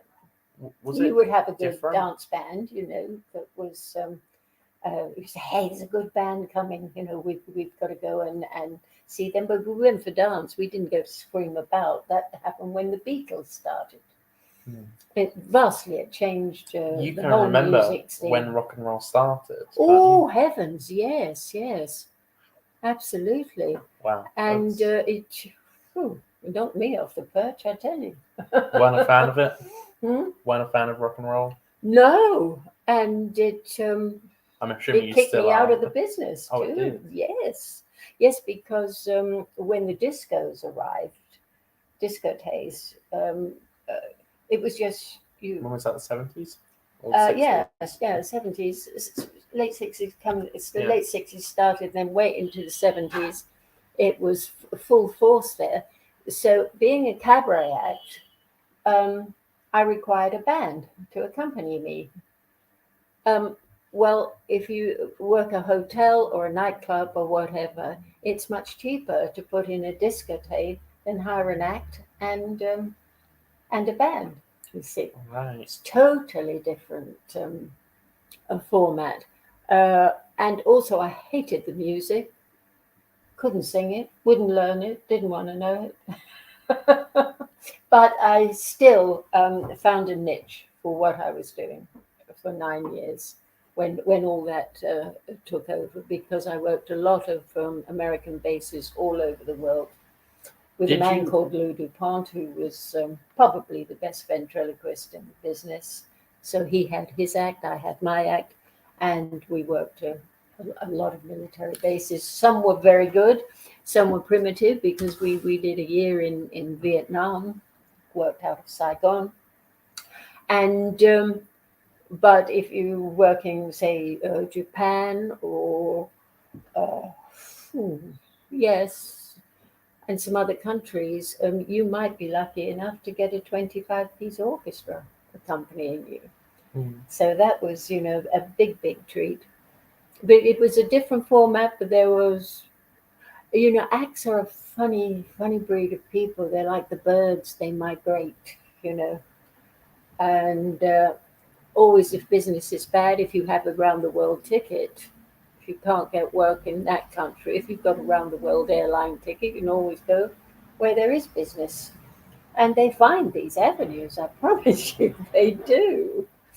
And, you know, even your little acrobat, you know, something like that, speciality act, you'll find them in the street, you know, working for pennies. But if they're any good, then they get more than pennies, you know. But acts, they will. I have a great deal of respect for acts. They will find an avenue somewhere.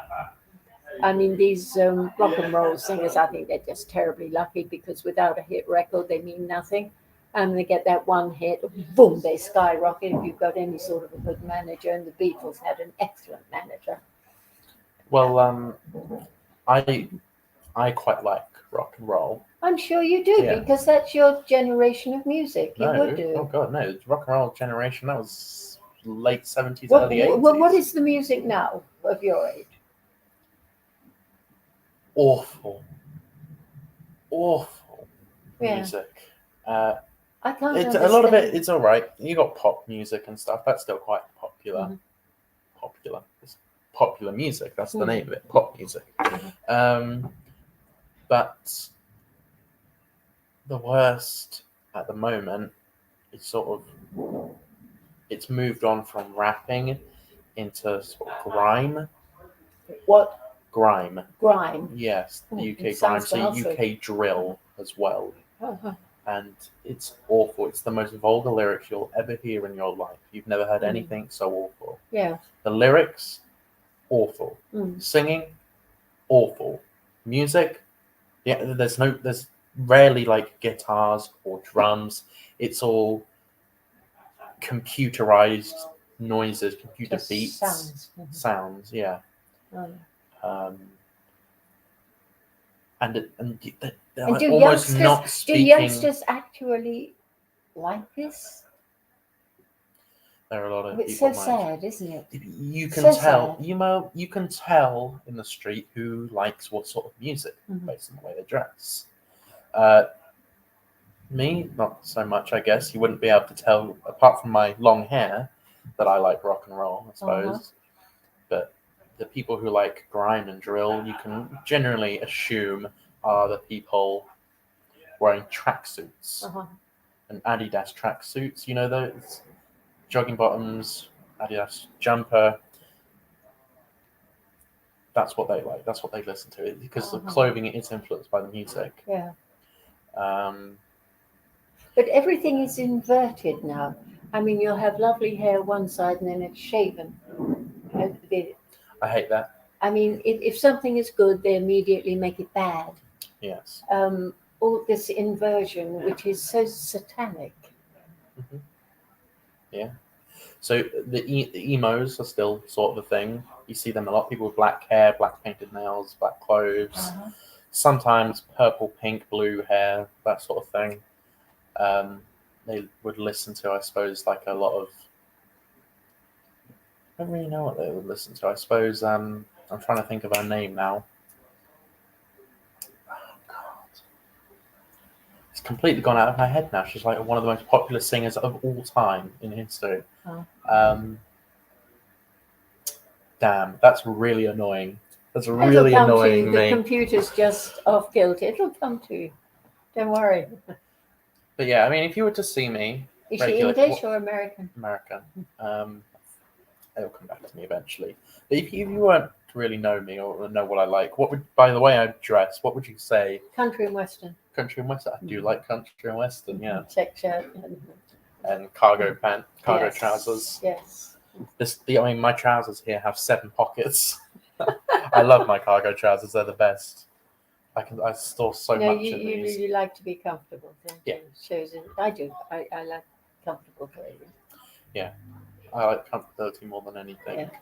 But I will refuse to wear jogging bottoms or Uh-huh. tracksuits. Uh-huh. You'll never see. The only time you'll see me wear jogging bottoms is if I'm on my way or on my way back from the gym. Uh-huh. That's the only time you'll ever see me wear jogging bottoms.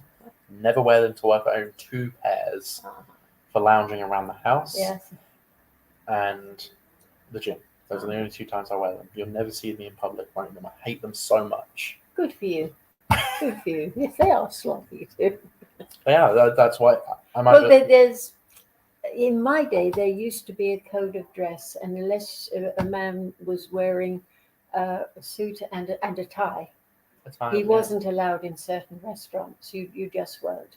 When the Beatles and all this, the rock era came, they had so much money. They would check into the very, very good hotels, and you couldn't do anything with them. They were just so rich. I mean, they would destroy the televisions and destroy the place, and then just pay it. They get high on the weed and just destroy. I don't think that was the And only now- thing they were on. I'm not very sure.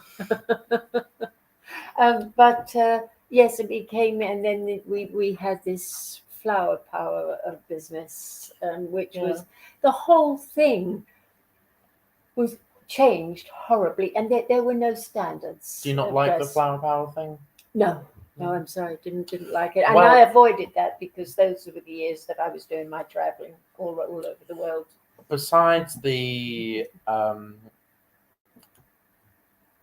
I think it was good. The music was all right. I think it was a good movement because it was all about peace and love. But the love got a bit too far. It became more being very promiscuous. That happened. That ended with Charles Manson.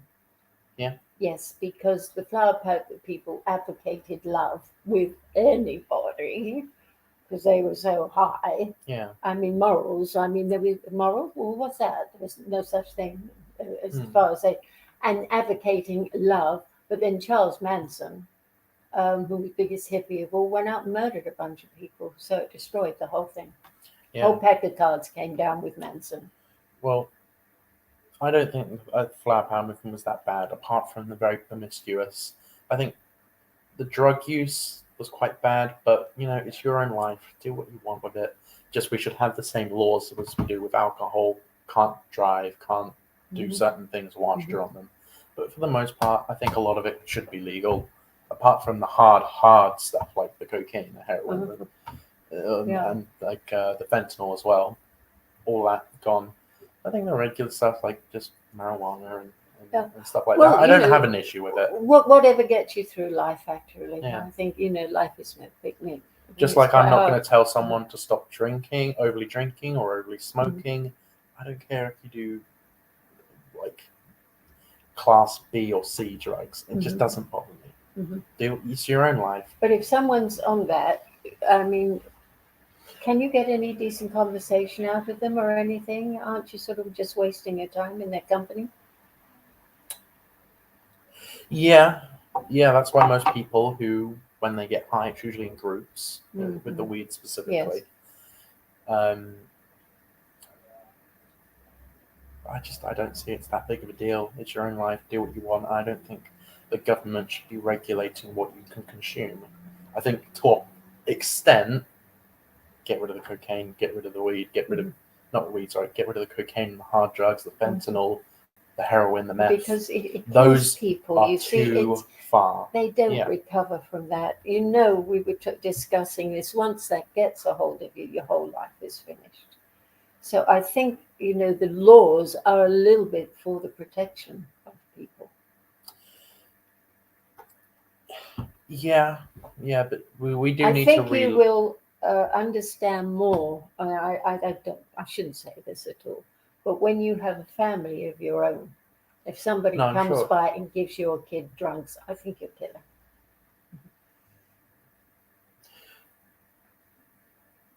Yeah. Because you're still very young, and you've got to not learn. You learn it easy experience. Yeah. And I think you will later on possibly change your mind. Yeah, I'm sure I will as I get older. Everyone changes. As you get older, everyone changes their mind. But I don't know. I think it would seem a bit hypocritical to me because I'm happy to admit I've done weed before. I think a handful of times. I think I've done it 4 or 5 times. Did you enjoy it? Yeah, it was fun, but it's expensive, not worth it. It's not addictive either. It's not addictive. So I just sort of went, no, I'm all right. I'm good with this. Maybe once a year on a friend's birthday, maybe. But I just don't see it as that big of a deal. Well, it ruins your teeth. It ruins your health. Well, heroin, yeah. Not all. But I'm not doing that sort of thing. Well, no, I tried a bit of pop once, but it didn't have any effect on me at all.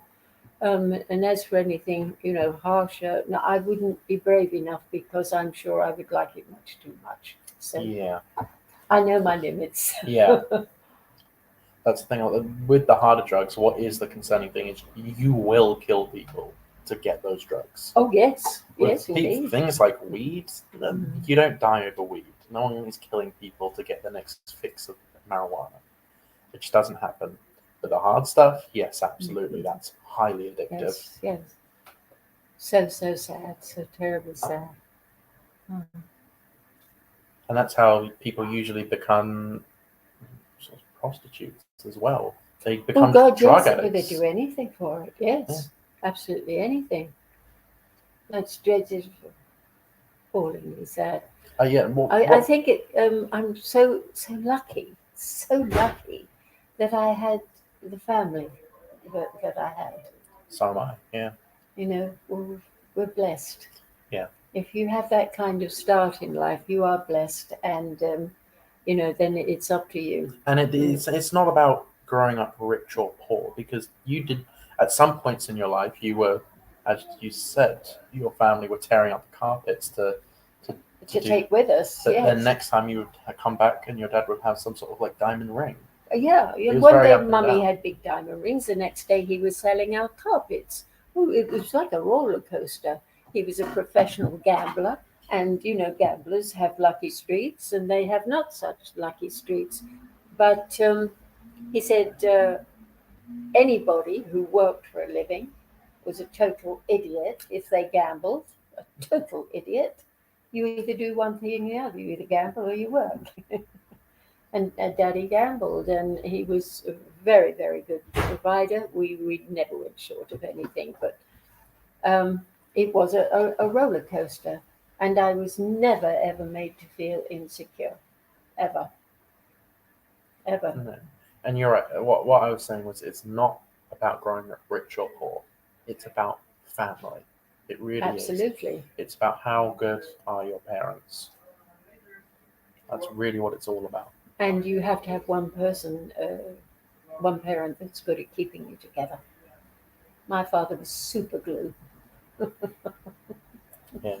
I mean, if we quarreled with one another or something like went on too long, now listen, this has gone on too long, you go and see your sister or you go and see your brother or whatever.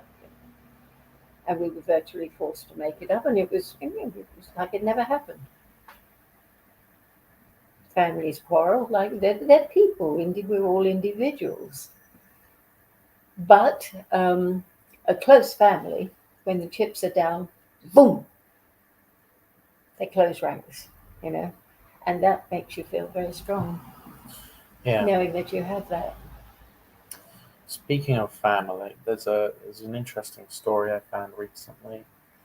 A Japanese man is suing his wife because they had children and the kids were ugly.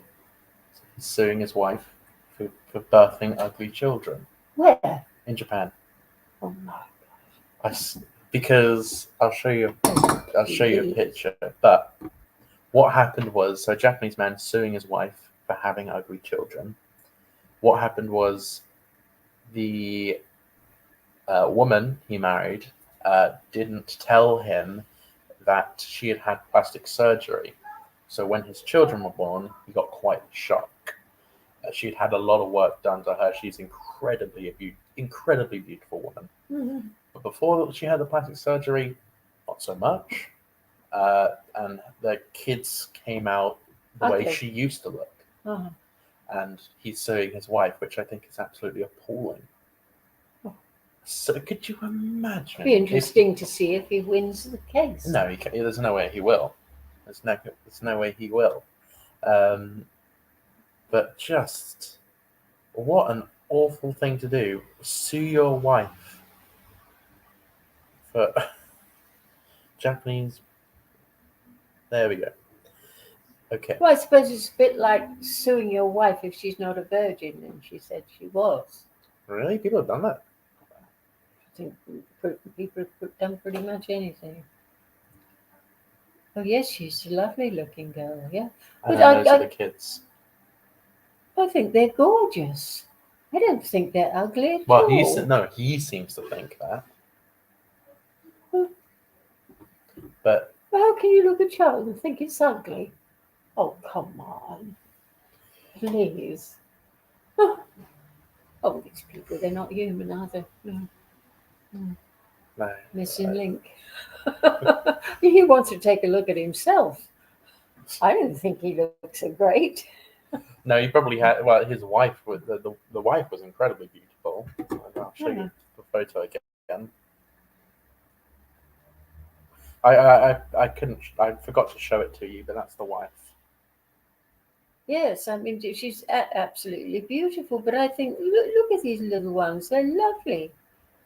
I mean, this one, he's going to be okay later on. But you can see the nose and the eyes. That's why. Yeah, but I don't think he's so great. Maybe he's the one that's got the bad genes there. Maybe. I don't know what. There's no photos of what she looked like before, so I don't know what she used to look like. Oh dear. What I mean, the guts, the absolute gall to say, "I'm suing you because our children are ugly." What? Is he suing her for divorce? I think, yeah, I'm not quite sure how it works over there. Oh, he's fed up with her and he just wants to find somebody else. Got nothing to do with the looks. I'm sure he's 7-year rich men get fed up and start looking around. yeah. Are you going to be like that? Suing my wife? No, I don't think I will. But that's just a ridiculous story. Absolutely ridiculous. Well, the world is ridiculous right now. I mean, It what is. we're going through. It is ridiculous. Totally ridiculous, what we're standing for and the naivety of everything. It's the Mad Hatter's Tea Party, that's what it is. And we're drinking the tea. Yeah. All right. Well, should we go to a short clip to give ourselves Okay. a breather? Okay. All right. Here we go.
Oh.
Okay, and thank you for sitting through that short break.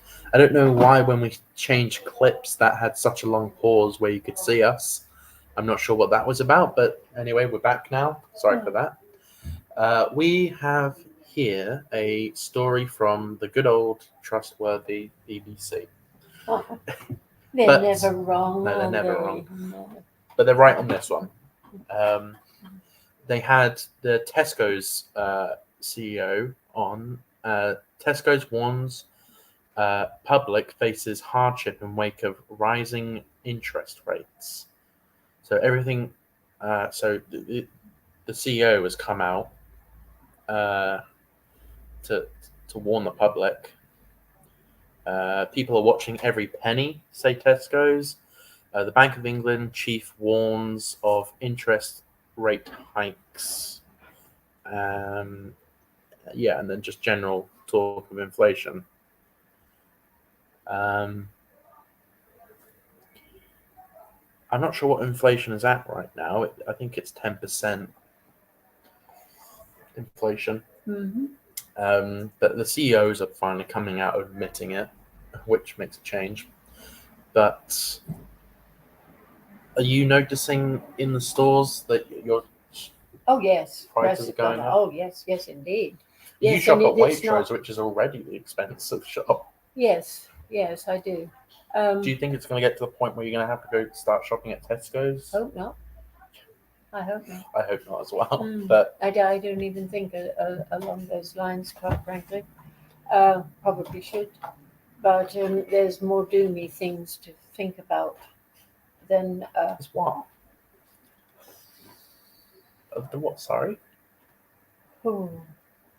Well, one, they're talking about taking away all the money, aren't they? Yeah. It'll Tesco's is be very on a bad for that. point system. Tesco's doesn't have Then I certainly Oh. wouldn't shop there. I only shop where they take cash. They do That's take all there is cash. to. And I will deal with these little stores if they're still open. If Waitrose starts. all Point along stuff. this high street and lower shops are shutting down. I know it's Constant. absolutely awful. So I worry once they take away this money, we're in great trouble. But you see, people will allow it to happen. They're not doing anything to stop it. They say, "Well, I use my card all the time. Don't make much difference to me." Doesn't make a difference to me. It doesn't make a difference to you yet. Exactly. Yeah. And when they as start- you know, I use cash almost the time. exclusively. I know you do. You're such a good boy. You really are. Yeah. Well, I only ever use cash when I only ever use my card when I'm taking money out at the bank or putting money in. Mm. Or I can't remember the last time I used my card. Mm. I think the last time was on the Compass Travels bus because I didn't have enough change, and he couldn't give me enough change for a £10 note. Yeah. So I had to pay on my card. Yes. Yeah. Didn't have an option there, but almost exclusively. Now, how will it be when you don't have cash? You just have a point system, and you've run out of points. What will you do then? I don't know. Well, how did I run out of points? Well, you jaywalked, so we took some points off that because you jaywalked. Mm. Yeah. And you said something about the government. You go to so we took a big bunch of points off of you.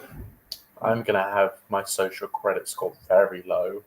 My social credit score is going to be in the minus. Yeah, I mean, mine won't exist. Mine won't exist, I promise you. I won't even have, because I have a non-crime hate incident, which I've spoken about already today.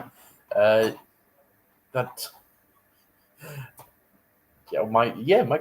social credit score will be in the minus. Yeah, so what will you do? When bartering, So here's... If you can't go around and say, "Listen, I'll clean your windows for you, lady, if you'll feed me." No, you can't do that. That's illegal. Here's what I'll do when my social credit score gets into the minus. I will have my bank account revoked. I will lose my house because I will not be able to pay rent. I will not be able to feed myself because farming will be outlawed. I will not be able to feed my children because, again, farming will be outlawed. Yes. We will end up homeless. And then you will die. Yeah. And they won't care. No, they won't. And you can't barter because that will be they're illegal. So you lose all your social credit score and you die. That's because it. you went against the government. And that's what they have planned. That's what they have already in China. Yes. And you start to see it here. I keep seeing businesses we don't accept cash. We had it the other day. I'll name it. Ask Italia across the road in the high street has always accepted cash. Uh-huh. We went there. They accepted cash. A week later, we went there again, and you went to pay. And after we had ordered food, multiple drinks, coffees, and dessert, you went to pay, and they said, "Oh, we don't accept cash anymore." So never again will I be going to Ask Italia. I wanted to get on the tram track, the oldest electrical railway in the world. That's in Brighton on the seafront. You know that one? Yes. That's the oldest one in the world. Is it? Yeah. I wanted to get on that to go to the marina. I want to take my little sister on that when I was in Brighton with her. And they said, "Oh, we don't accept cash. We only take cards." So I went, "Well, goodbye." And I went and got on the bus instead. So she couldn't have her treat. Well, I didn't even have any money on my card because I take all my money out of my bank, Sure. store it in a safe location in my room under lock and key. And then I take out my weekly allowance. So on a Monday, what I do is I put £50 in my wallet. That pays £30 for my bus weekly ticket. Yeah. And then that gives me £20 spending money for lunch, drinks. So I usually get a meal deal, which is about £3. That will give me enough to get a coffee if I go see someone in Brighton. And if I have enough money at the end of the week, if I have, I think, £5.50 left over at the end of the week, that means I can buy myself a 4-pack of Budweiser. But it will get to where you can't that's save it, and you can't save your points either. No, but that's what I'm doing now. Yes. I give myself £50 a week as my allowance. Unless I'm going somewhere, then I'll take extra.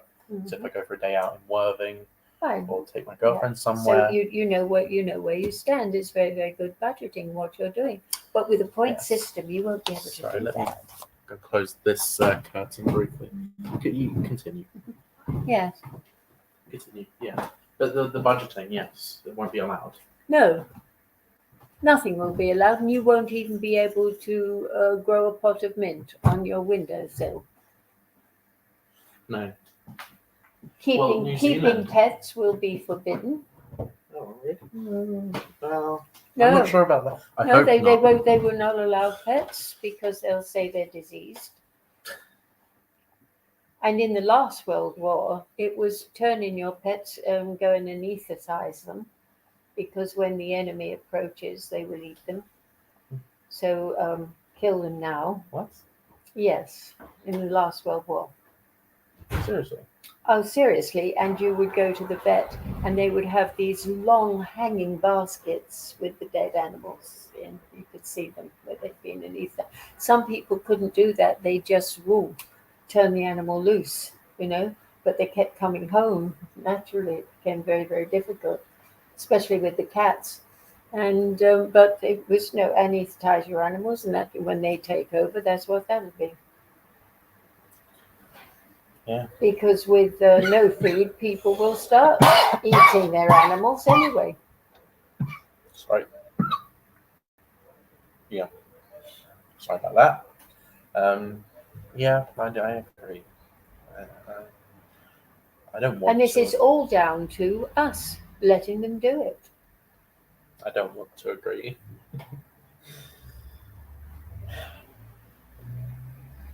We'll see. We'll see what happens. I don't know how bad it will get. I don't know if we will stop them or not. I don't have high hopes for that general population of this country. They couldn't even stand up at being locked in your own homes.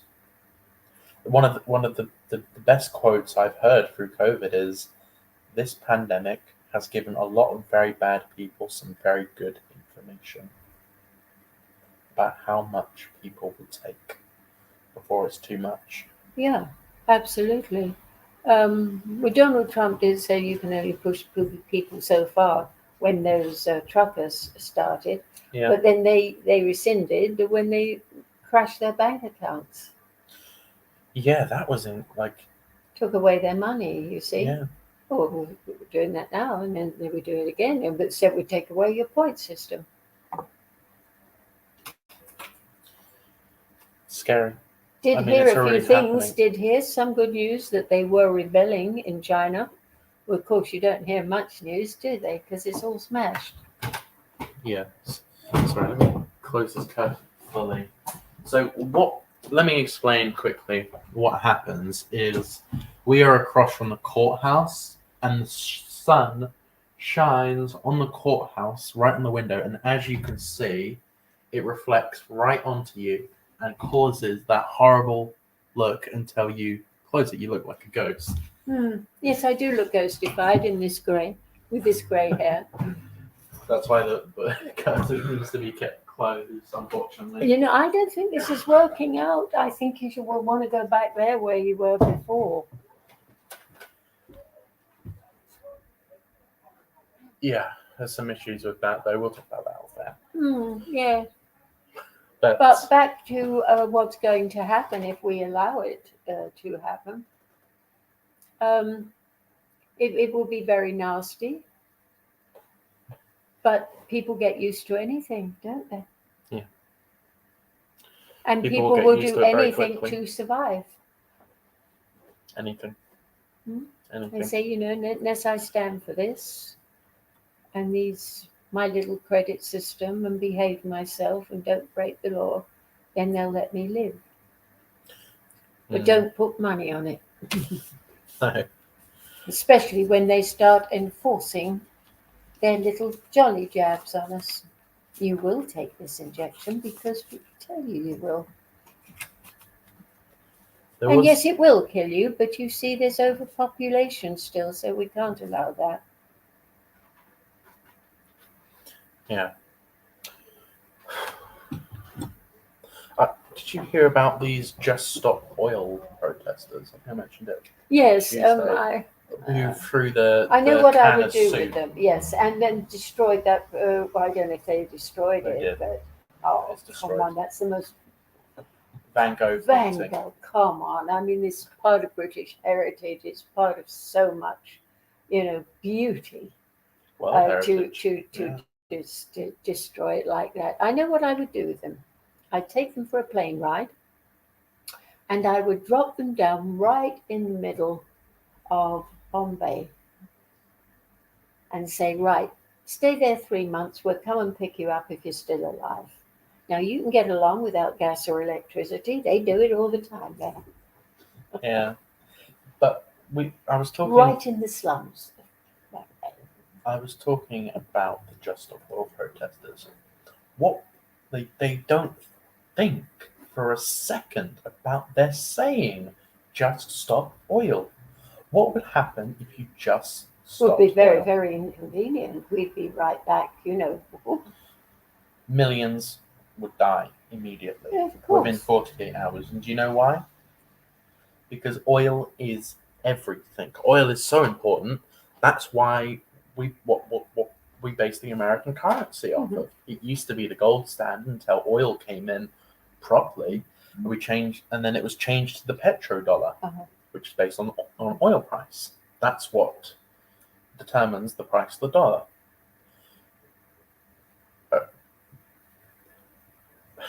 Just stop oil. So what would happen if you just stopped oil?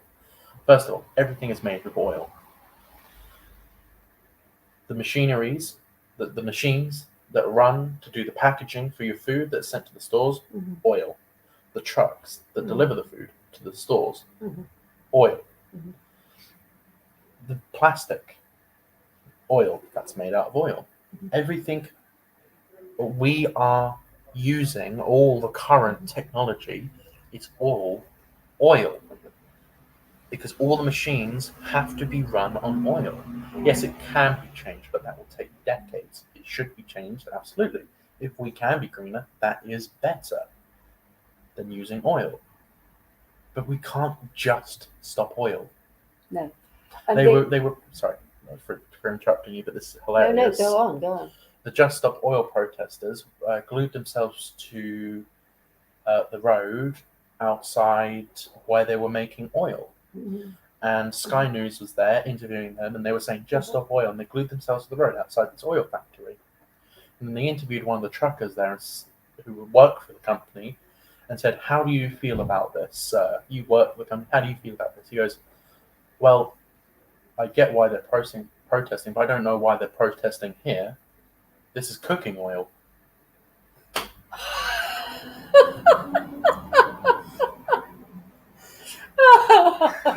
Very good. That was real. That was absolutely a real clip. They were protesting, and they protested outside a cooking oil factory. What did they do about those kids? Well, what can they do? Oh, the vandalism with the Van Gogh painting. Yeah, I don't know. I haven't heard anything since. beautiful painting. Oh, Gorgeous, of gorgeous. course, pink hair, Yeah, pink-haired lunatic. but I have hopes. I'm sure that they can do it. Of course they can.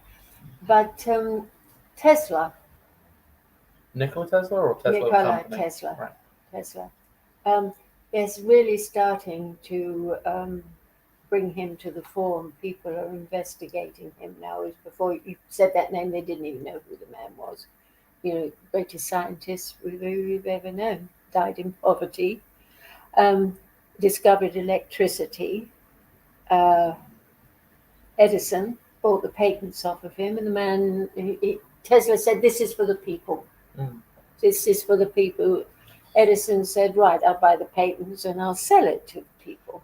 Do Now you then, know- there is something missing, though, that he knew about, and that they know about it too. Yeah. Because he said the pyramids had Electricity, electricity. And there is something But that was is that so, was conducted through lightning. yes, but it can be brought from the sun, from the planets. There is no shortage whatsoever. And it can do absolutely everything. You know, it's zoom so fast. You'd have these fast moving trains that all be run on electricity. None of these buying bloody batteries to run a car on and all that. Be automatic. And they know how this happens. They really do. But they're not bringing it on to the market. But people now are waking up and they say, no, we want to know what that is. Mm. And Tesla, you'll see it. He's really become quite famous now.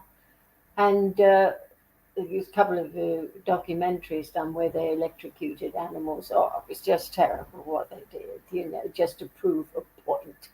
And but now they know what this missing element is because it was in Tesla's files, and they have those files. They do. Yeah. So they know so much, and they're just not bringing it to the fore because these maniacs want to control the world. You see, they want the brain. This is what they want. They want this brain, our brain attached to this cloud, right? But sod that.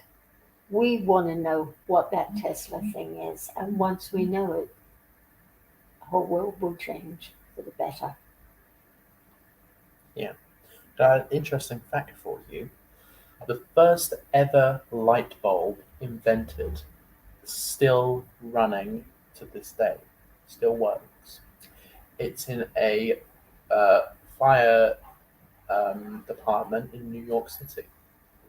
Ah, very interesting. Did you not know that? No, I did not know that. So that's why you may have heard recently that the person who invented the light bulb was actually a black person. Really? Yeah, not true. You're pulling my leg. No. People are saying that Yes, genuinely, but it's not true. Do you want to move closer a little bit? You're off camera. I'm on camera. Okay. But as I was saying, first ever light bulb, yeah. So someone got a hold of it, of the light bulb, and gave it to these businessmen and said, "We want to sell this product. This is an incredible product. It can run forever," hypothetically. And they said, "Wow, that's incredible. That is amazing. But that's not going to help our sales because we only ever need to buy one, and it lasts for life." What am I going to live Well, off yeah. of?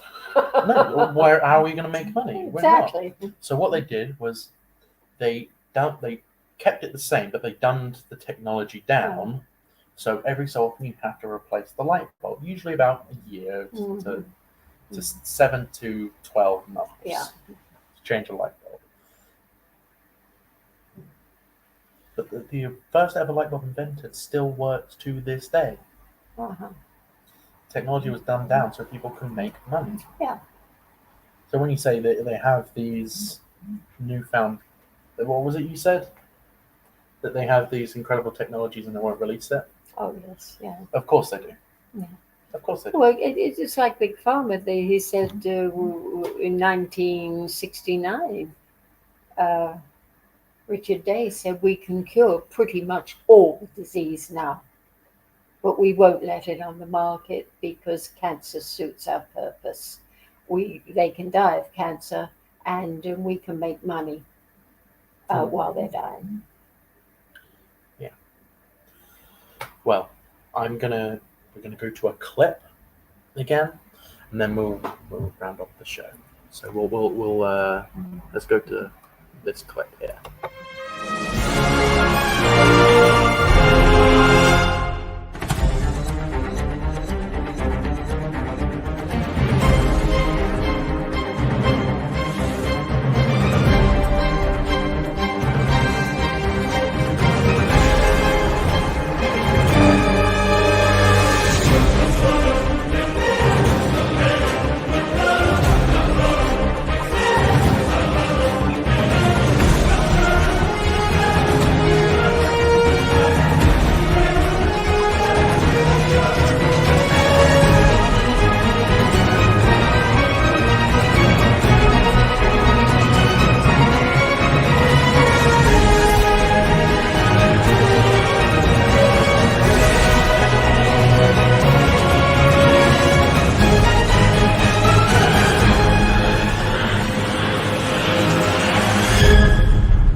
All right, so welcome back. We're just about to round off the show. Sorry for interrupting you again. I always have to do that. I don't keep enough track of the time on the clips and then go, 5 seconds left. But we're going to round off in a moment. And I have my usual question for you before we round off the show. Is there any point from today that you have spoken about that you want to drive home? Yes. Very, very important point. The unvaccinated are the most discriminated people in this world today, and I will not have that brushed under the carpet. With this, oh yeah, well, we're sorry now. No, that's not good enough. You people had blood on your hands, and I want you to live with that. I really do. You so-called celebrities that have sold out for 10 pieces of silver or whatever it is they 10 call pieces it. of silver. I think that's a little bit outdated phrase. Well, the old phrases are the Yes. best ones. Yes. A whole heap of jack. That's what you've sold out for. Yeah. Yeah. Yeah. I want to finish on that. You should be ashamed of yourself. Pieces of shit. To the elites, that is. Not to you, the viewers. That's to the elites. That's to the people like Bill Gates, the Faucis, and... No, must I say- it's to all those entertainers out there I who know. said go and get the jab. That's what that's do. Yeah. I promise you. To No, the poor... wicked evil people you are. to Do you know how many people have died because you've said you're vermin, go and get that jab? You know how many people you have killed? No, I'm adamant about that. Right. Words cannot express the way I feel. Really, these entertainers, we bring you into our homes, we pay you fortunes to entertain, not to kill us. Very strong point to end on. That's to the Piers Morgans of the world. Absolutely. All right. Thank you very much for watching, and we will... Oh, hello. We're just about to finish He's up. not here. No, he's not. No. No. He okay? Yes. Yes, he's Oh, having a good time. we'll talk to you in a moment. Oh, okay. Sorry Is about that. that. Russian lady? Yes.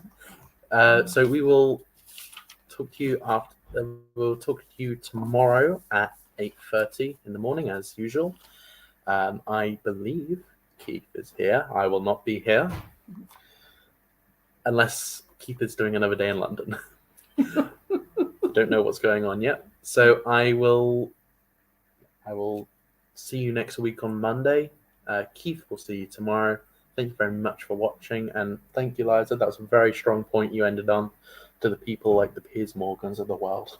Thank you very much indeed for watching us. It's very kind, and please keep watching us. Please. Thank you very much.